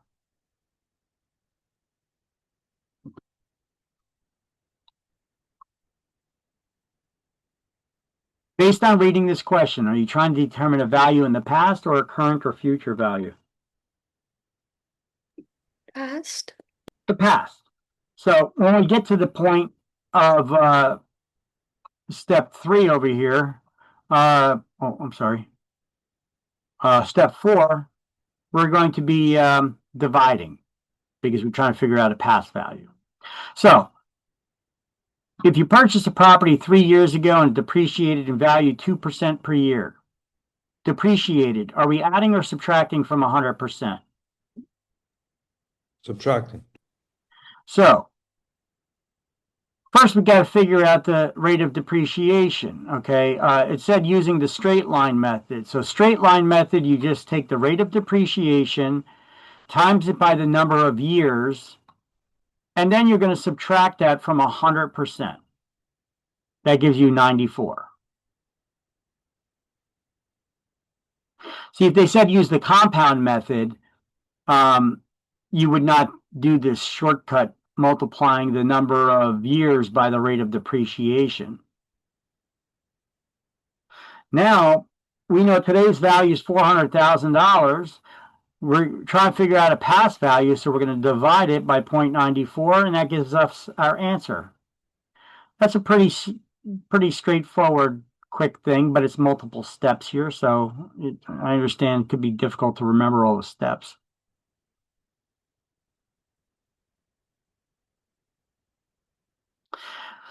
Let's do the same question above if it was the compounding method. So you do not do this 2 times 3.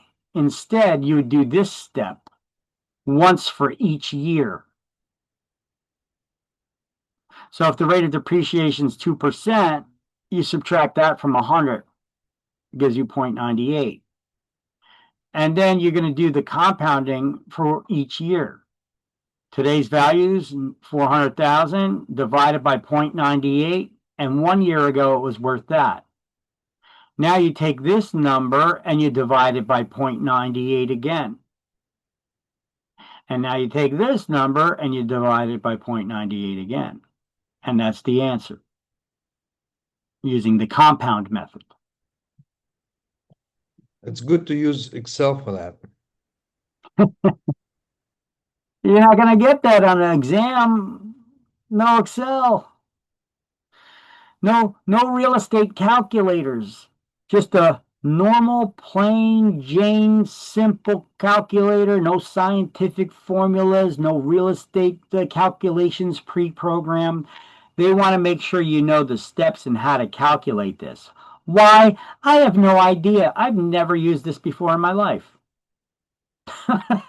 So I don't know. I don't know why. But I guess they want you to know what the appraisers are doing. But this is always an exam question. I don't know why, but it is.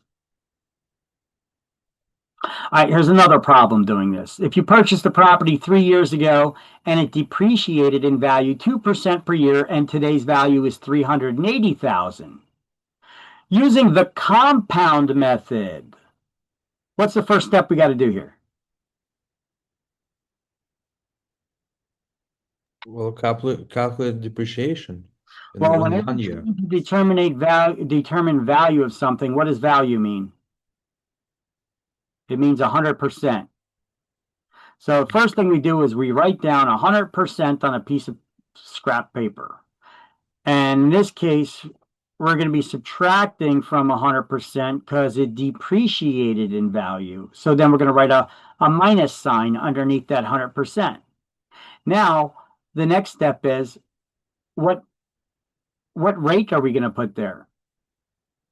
Well, because it's compounding, we're not multiplying it by the number of years. We're just going to do the math problem once for each year. So we're just going to take straight up that percentage and subtract that from 100. Then we're going to do the math problem once for each year. Are we trying to figure out a value in the past or a current or present value? Current or future value? Future value. So based on the way the problem is written, we're trying to figure out a current or future value? Past value? Today's value is 380. They want to know how much you bought it for, so it's a past value. So because of that, we have to divide. So we take the 380,000 divided by 0.98, and we're going to do that once for each year. So let me ask you a question. If a property, you bought it 3 years ago and it depreciated in value, if today's value is 380, did you buy it for more? Yeah, it was more. Yeah, it was more. So now we could use this to determine if we figured out if we're doing the right thing with the division or multiplication, just by using a little common sense. You know, we bought the property for more. So our answer should be higher than today's value. So are we going in that direction? Yeah. So we know we're doing it right. If the value is going down, we know we're doing something wrong here. Okay, so that's a good way that we could evaluate our problem. So now we do it once, twice, and thrice, once for each year.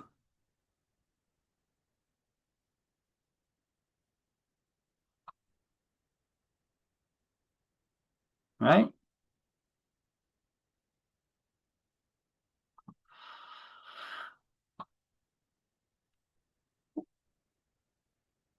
What did you do? You were so close, and then you got off by just a little bit. Somebody messaged me. Yeah. You're very close there. While you're off. Okay.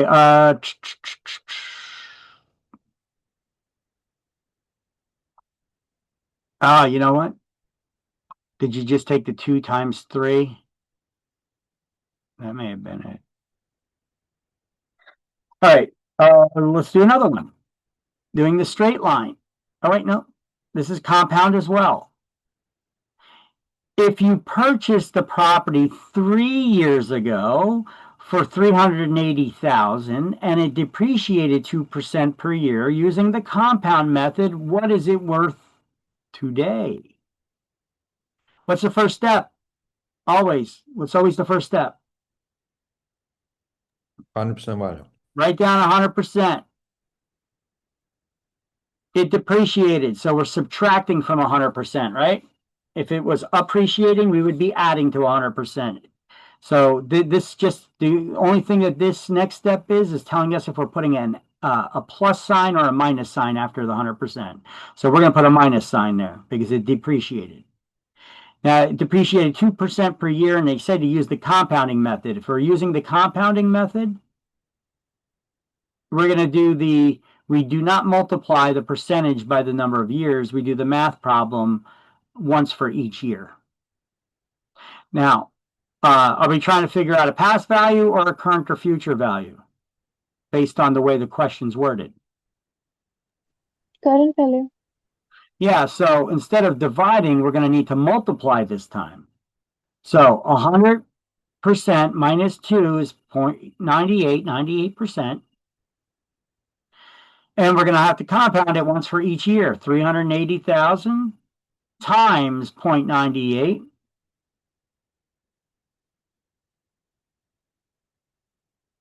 And it depreciated. And they told you how much you bought it for. So the value should be going down. And we see that for the first year that we calculated so far, it is going down. So we know we're going in the right direction. Do that again. And one more time for the third year. And that's the answer.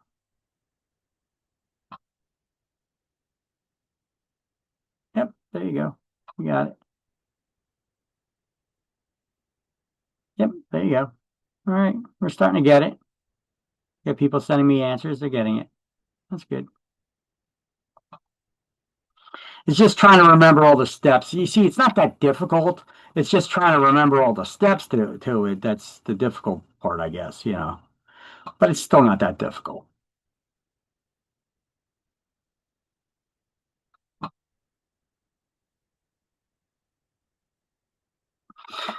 So you guys got all these formulas here. We got some examples of how we've done this.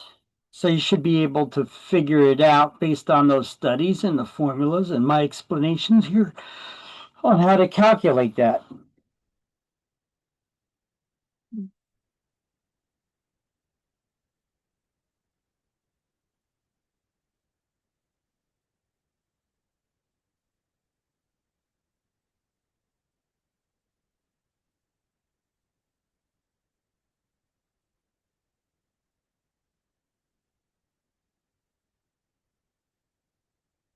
Yeah, because the book just goes over a verbal explanation of depreciation. The book doesn't even show you how to do this. So my formulas here, my explanations of this should be helpful for you.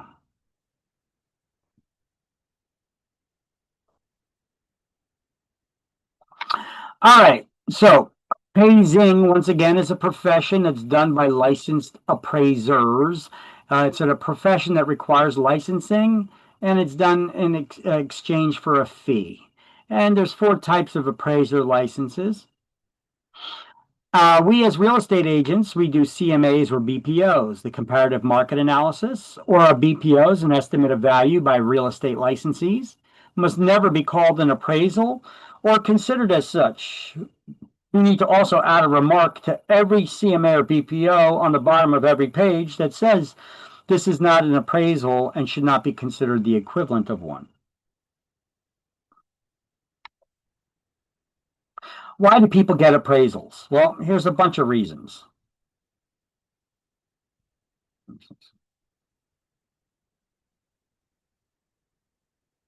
Yeah.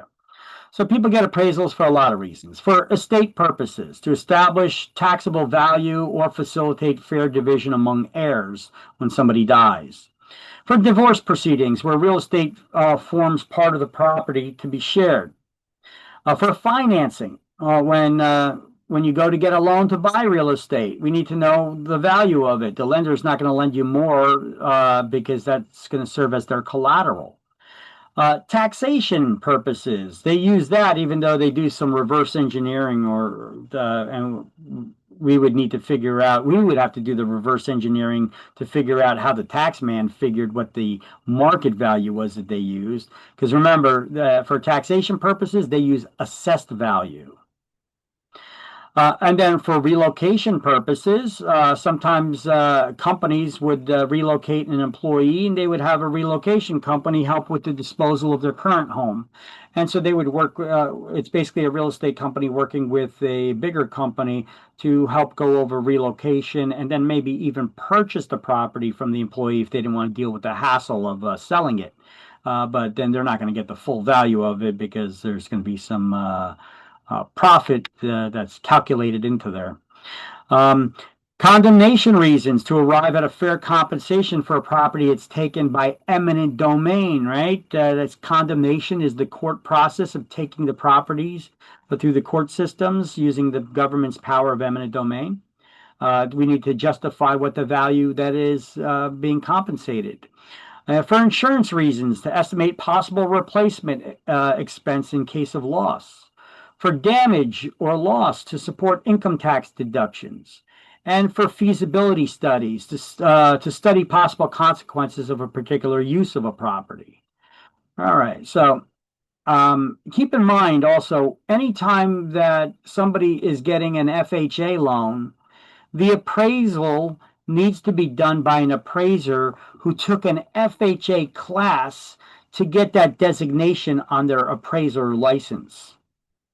And so most appraisers should get this FHA designation, seeing as at least half of the appraisals out there, half the loans out there are for FHA loans. So you really should probably want an appraiser that has that designation on their license, right? So they could give these kinds of loans, or so they could do appraisals for these kinds of loans. Victor, on Yes, the sir. appraisal part, what about the situation where, the house has attic or basement and you're not supposed to have tenants there, but You mean living space? Yes. you have them or anyway? Uh-huh. How is that You sell it. going into the You got to get calculation? them out before you sell it, because the property, in order to sell it, you're going to need to get a CO. So the Right. city inspector is going to need to come there. And if you got people, tenants living in there, you need to get them out of there. Yeah. Okay, so that's not factor into the properties at all, even though it has okay, nobody living there, that's Yeah. fine, but Because that's illegal. Even though you're the owner and you're making money off of it, and you want you want any potential buyers to consider the rent from that income, it is ill-gotten gains. Those are illegal. That's illegal income, because you're not supposed to be renting that place. You're going to need to get them out before you get that city inspection. And I wouldn't leave any beds sitting up there, because it's not supposed to be living space. So I would probably take all those beds out, maybe lean them up against the wall. Take the frames apart, lean the beds against the wall, so that the inspector doesn't think that you've been using it as a illegal rental. You don't want to get busted on that. You could get thousands of dollars in fines. I actually had a friend who in Perth Amboy, his dad got a house over there, and they got a they got a they got a shed and a garage in the backyard, and in their shed they built it up to have plumbing and electrical and all this stuff, because they got they work in construction stuff. They know how to do that. But that's not a legal structure for somebody to be living in. They actually were renting it out to somebody. So the guy was living in somebody's shed in their backyard. Hey, it had heat and hot water and electricity. It was like a mini house, like a one of those small houses, those tiny houses, pretty much, that they were living in. The problem is they had an issue because the guy was kind of old that was living there, but he was still working. He was in construction. This guy was like a clock. You could set the clock to him. He would be at work on time, and people hadn't seen him in a couple of days, and they started to worry about him. And they went over to the house there, or to the shed that he was living in then my friend's backyard, and the guy died. Now he didn't die because of the shed that he was living in, that tiny house he was living in. He died of old age. But now what do? Now you got to call 911. You get over, the ambulance comes over. People got to, check it out. Then now the city's like, what the hell is this guy living in a shed? And now, so my friend's father, he got fined tens of thousands of dollars for having this illegal rental building in his backyard. So you got to be careful when you do things like that. Yeah, well, you gotta be careful. But can you, like, for example, So I'm going to tell you, you can't do that. Okay, if you do, you face tens of thousands of dollars in fines. Yeah. okay, This question, so, sorry. but just but what can you get the bed for your son, for example, like because he wants to be a little bit independent? you let your son live there? It's Is not, that it's not living space. okay? Did you get it inspected by the city for that purpose? It's not, I'm just yeah, hypothetical yeah, situations. yeah, yeah. So it's not just, the fact that you're using it as a money making, but just the living space alone is a problem. It's one thing for you to have a tree house in the backyard that your kid can play in. It's another thing if they're actually living out of it. So it is a problem, yes, because this it's living space. It's not like temporary, we're just hanging out here space. That's not an issue. You could have that shed made up like that. You can meet up with all your friends to play a card game or something. That's not an issue. But if somebody's actually living out of that space that has not been inspected, remember, no structure can be occupied unless it has been inspected to show that there's no condition that could cause that threat to the health or safety of the occupants there. Doesn't matter, even if they're a family member, you're not supposed to do it. I know it's your property. I should be able to put on it whatever I want. Yeah, but sometime in the past, somebody said there should be a law. And now they do have laws for this. So now everybody needs to follow the laws. Don't shoot the messenger. All right. Listen, I know where you're coming from. Listen, I dealt a lot. I dealt a lot in properties in Elizabeth, Roselle, Irvington, the Oranges. I've dealt with a lot of properties that are illegally set up. Perth Amboy, a lot of different places, even Woodbridge townships. Where you got people that they set up the attic as it's got a kitchen, it's got a bedroom there, and then they rent it out. It's not supposed to be rented out. Then they got these makeshift steps to get up there. They put up that back steps to get up there and get out. It's the only way in and out too, so that's also a danger. But now you got people renting out attics, you got people renting out basements. I seen one in Elizabeth. Actually, I seen it in Roselle Park too, where the basement, they basically took up the basement and they put a bunch of rooms with doors and locks, padlocks on them, so that basically they tried turning the basement into a rooming house. So, you got your main door where you could come in and out of the basement from, and then there's a platform that's wood and that gets you off the concrete floor in the basement. And then inside there's a room. It's basically a bedroom, for the people. They may have an electric outlet in there or whatever, so that they could do their they could have a TV hookup or something like that. But basically, each person's renting their own room, and when you're not there, you put a padlock on your door and you leave. But so it's set up like a bunch of kennels. If you really want to think about it, it's set up like a bunch of kennels, like you would keep dogs in. In the basement. But people are renting this. People are renting this. Why? They either can't afford it, or maybe they're illegally here and they can't get rentals. So they find somebody who's willing to make money off of them. But these are not exactly the conditions, you should be living in. But do people do it? Yes, they absolutely do. They absolutely do. Can you keep that there and sell it and say, hey, look at all the money I'm making off all these rentals. You could buy this house and you could rent it and continue making those rentals too. No, you can't. Because you're going to need a city inspector to come in here. They're going to come in here. They're going to be like, what the hell is this? You got to tear all this out. Yeah, there's no. So from real estate perspective, you don't say, listen, it's not going to help you with adding value to the house because it's just a storage space from, estimate perspective or Mhm. perspective. Correct. Correct. Okay. Correct. And it's not commercial storage space that you could rent out.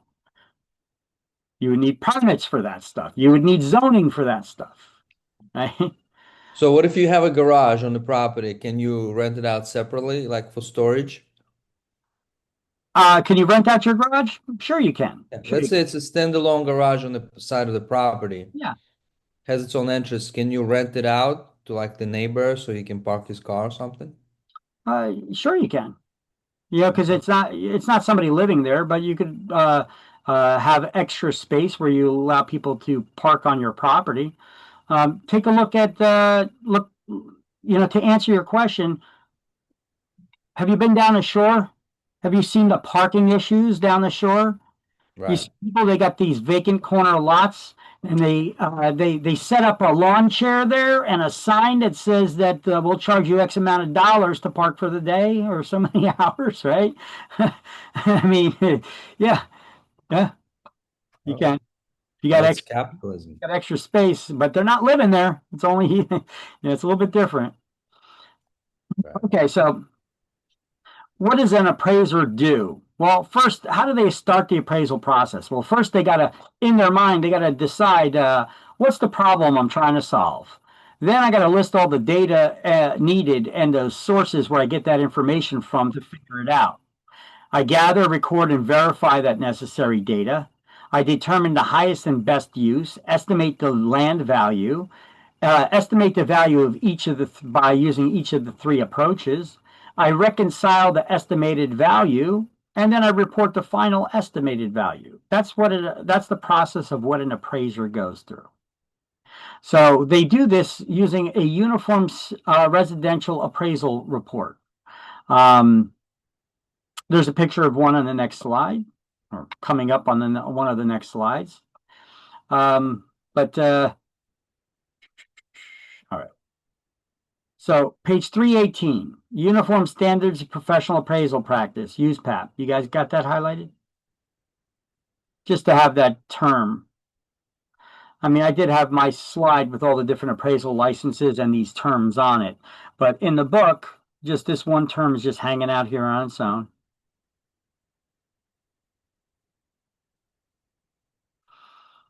That's that 15-hour national USPAP course that every appraisal needs to take periodically. Here's the Uniform Residential Appraisal Report and what it looks like. It's kind of similar to that comparison that I was showing you for the CMA, right? Look, you've got the subject property here. You list all the subject properties information, and then you have comparable sale 1, comparable sale 2, comparable sale 3, right? And you put all the information about the property. Only here they're making the adjustments right next to each property, each difference. They're making the adjustments here, and they've got them for various things. I can't see because it's really, really small there, but what does that say? They have an adjustment for sale financing and concessions, date and time of sale, the location, is it a leasehold or fee simple estate, site information, view information, design, the architectural style, quality of construction, actual age, the condition, is it above grade, room count, gross living area, basement and finished rooms below grade, functional utility, heating and cooling systems, heat energy efficiency items, garage or carport, porch, patio, decks, and then options for them to add additional things there. So, these are the things that the appraisers take into consideration. Now, and then they make all their adjustments down here at the bottom. But then look, they got more stuff too. If I were to be able to read this to you here, and you could see this in the book too, this is on page 319, right? They have I did or did not research the sale or transfer history of the subject property and comparable sales. If not, explain. Let's see. My research. What did I do for my research? More questions about the appraiser's research that they're going to submit to the people that they're supposed to be doing the valuation for. Results of the research for the comparable sales. And then a place where the appraiser could just write in stuff about analysis of prior history or transfers of property, were they arm's length transactions or not, things of that nature. And then summary of the sales comparison approach, cost approach, and income approach. So they do all three approaches to value, and then they'll compare it. But this is the actual federal form that they need to use.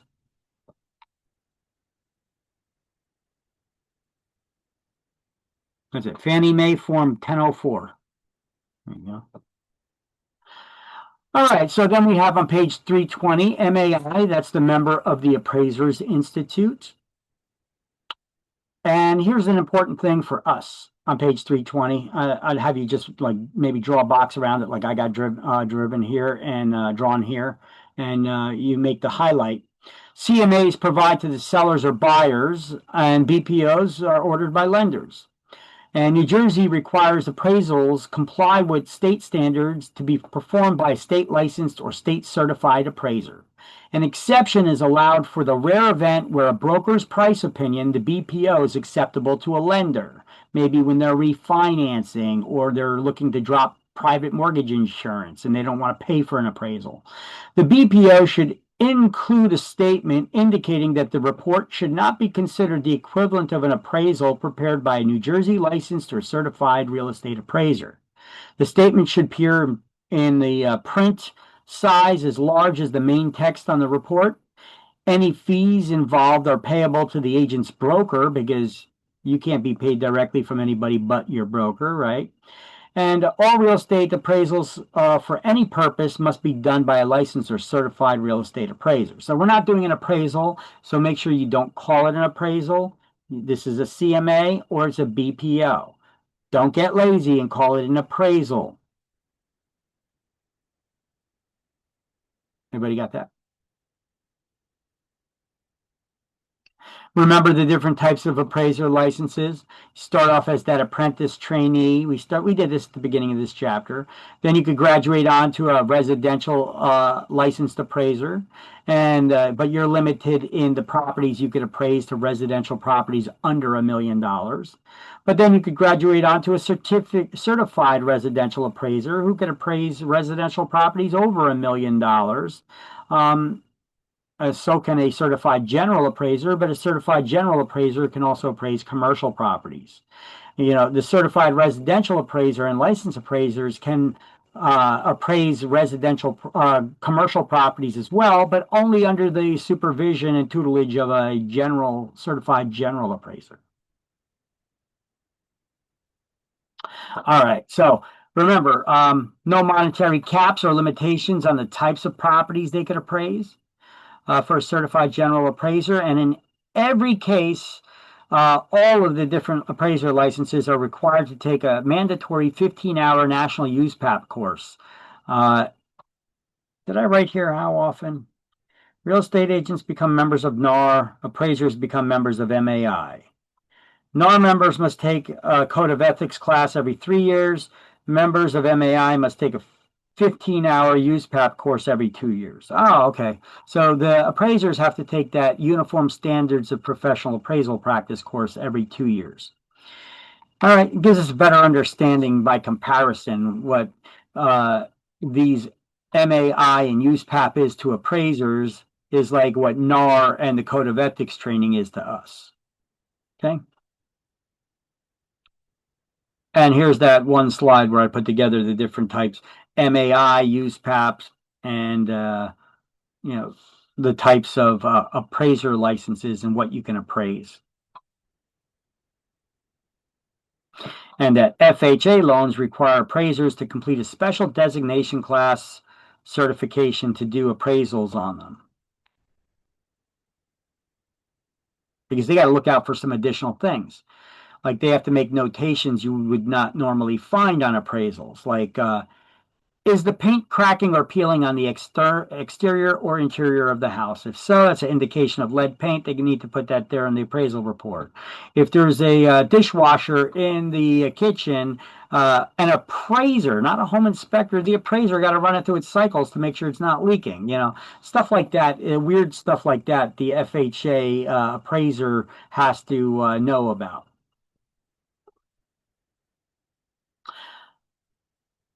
Okay, so the designations of their licenses are done through societies and third parties. New Jersey requires appraisals be performed as part of the federally related transaction, must comply with standards, and be done on that form that Fannie Mae, the 1004, what's it, 1004 form. So Here's a good one for us. We do CMAs. It's comparative market analysis, because I know you guys are going to forget this. If you're not remembering it right now, you're going to forget it again. And you should probably snap a picture of this and study this as your notes, because this is probably the best slide I put together yet for you for comparing a CMA to a BPO. And so the CMA is the comparative market analysis that is done by licensed real estate professionals, not appraisers. Okay, we do it complimentary, whereas appraisers do it in exchange for a fee. And BPOs are broker price opinions. We don't do them for the public. We do those for lenders in the instances where they want them instead of an appraisal. So it's very important we put the disclosure on the bottom of each page saying this is not an appraisal and should not be considered the equivalent of one. And the BPOs and CMAs must include that on them, that disclosure. All right, I got a bunch of different math problems for more calculating depreciation and stuff. Here's another one. I'll throw one more at you. What the hell? We could do one more math problem, then we'll go on and get done with this chapter. So you purchased a property 3 years ago, depreciated 2% per year. Today's value is $375. How much did you buy the property for? I want you to calculate it first using the straight line method and then using the compounding method. I want you to do it both ways.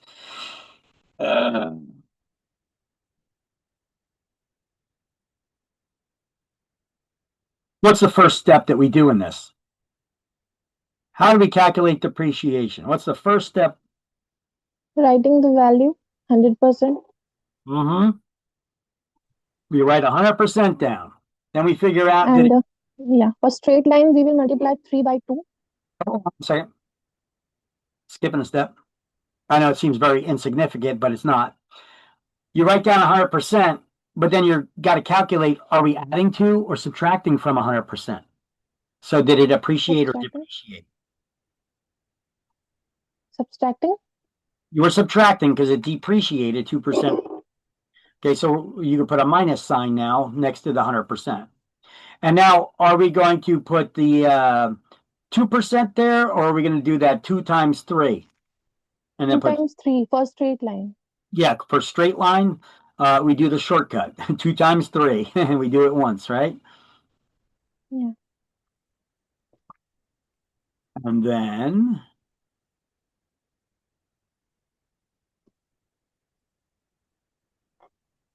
are we trying to figure out the value in the past or a current value? Past. So what do we do? What's that final step? When you're trying to figure out a value in the past, do we divide or multiply? Divide. You divide. So you're taking 375 divided by 0.06.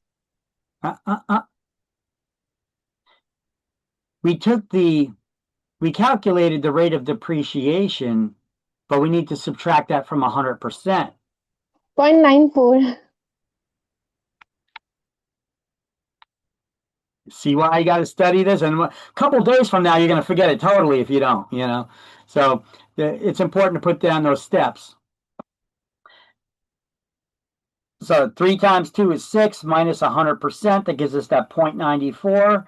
And then we divide 375 divided 375,000 divided by 0.94 or 94% gives us 398,936.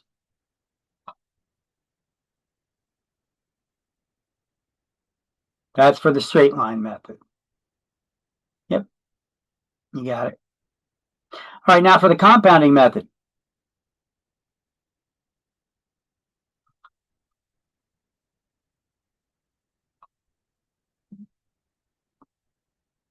You just multiply 0.98 3 times.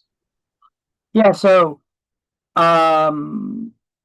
you do not do this 2 times 3. You just 100%. You write down 100%, right?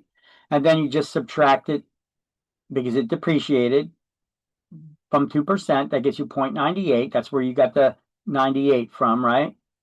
And then what do? You multiply that 3 times, as in like, You multiply. well, I multiplied 3 times. Are we trying to figure out a value We in the divide. current or future value?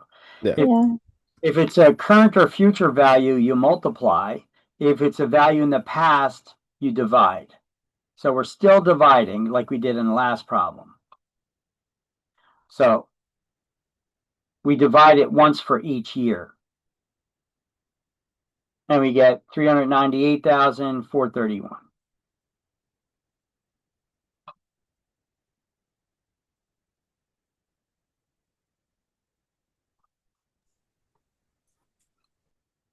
Oh, okay. I got it. Okay. So Yeah, I got it. you were right for the first problem, but then the second one you got it wrong because you multiplied. You got it. What makes the difference whether you divide or multiply is, are you trying to determine a past value, which you divide, and if you're trying to figure out a current or future value, you multiply. And the way to make sure you're going right, the way to check your math is to see is the number going, look at the problem and see, are we trying to figure out a past value? And if we are, did you buy it for more? So the value, if it depreciated, then that means the number should be getting bigger, right? If we're trying to figure out a value in the past. If we're trying to figure out a current or future value and it depreciated, well, the number should be getting smaller. So that's a way that you could check your math to make sure you're going in the right direction. Okay.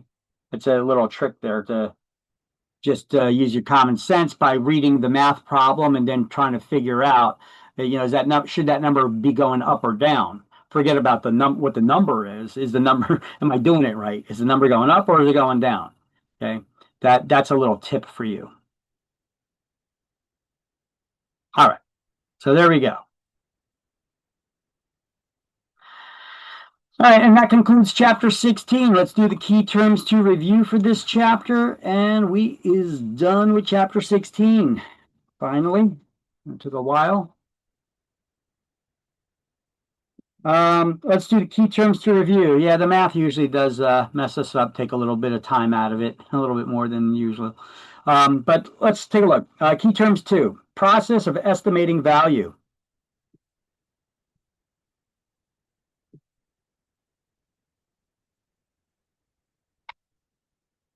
What's the process of estimating value? That's what this whole chapter. Appraisal. Appraising, all right. So appraisal is the process of estimating value. 2 is A. Rate of return demanded by investors in a particular area.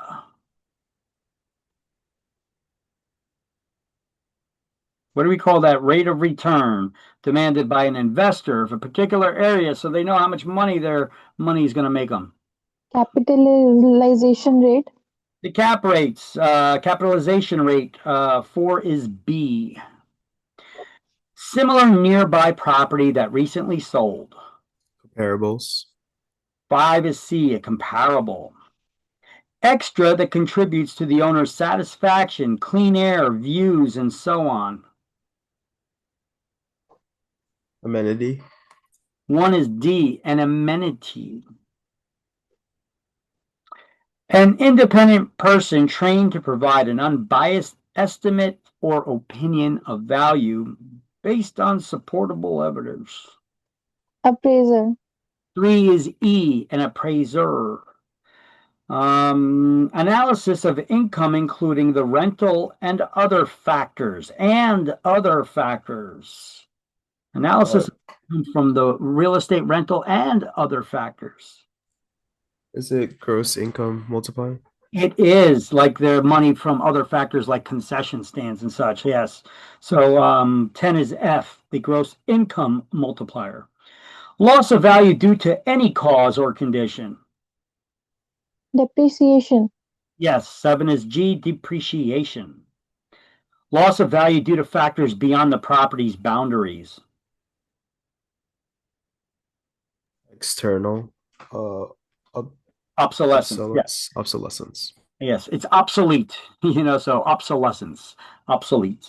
9 is I. Oh, I'm sorry. 8 is H, external obsolescence, which then leads us to loss of value due to worn or outdated features. It's functional obsolescence. 9 is I, the functional obsolescence, right? Analysis of rental income used roughly in a sales comparison approach to compare income producing properties. You may actually even want to write that there next to J. Gross rent multiplier. The gross rent multiplier would be correct. Appraisal technique that analyzes the cost to build. The cost approach. The cost approach. 6 is K. Analysis of value of property using return on investment. Income approach. The income approach, and generally using 2 methods. You could write that right underneath income approach or next to it. It says CAP or GRM, right? Those are the 2 approaches we use using the income approach. There's also the GIM, which also estimates the value from concession stands and things like that. But let's focus on CAP and GRM. So 12,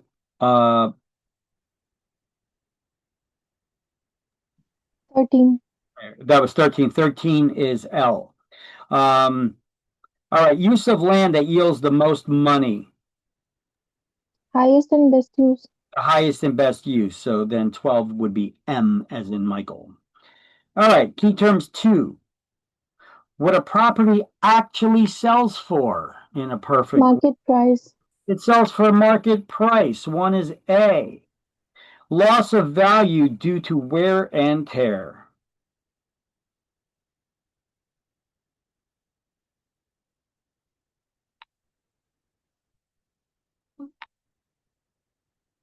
What do we call that? A loss of value due to wear and tear.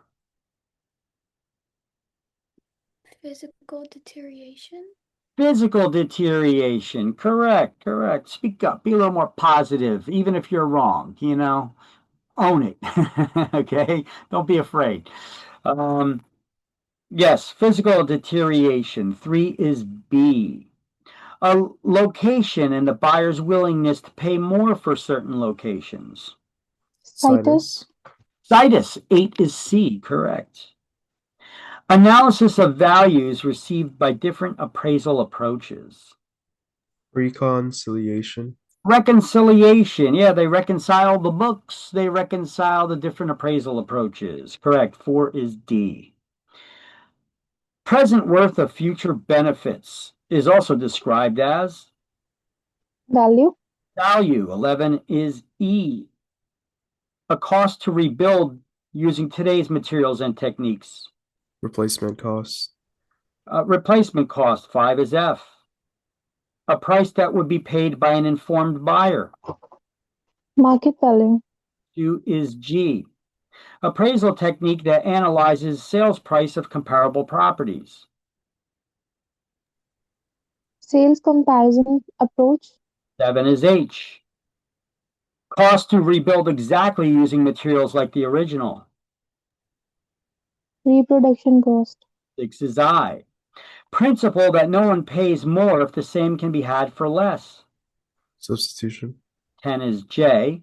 And parcel of real estate being appraised, we refer to that as the Subject property. 9 is K, the subject property, and that concludes chapter 16.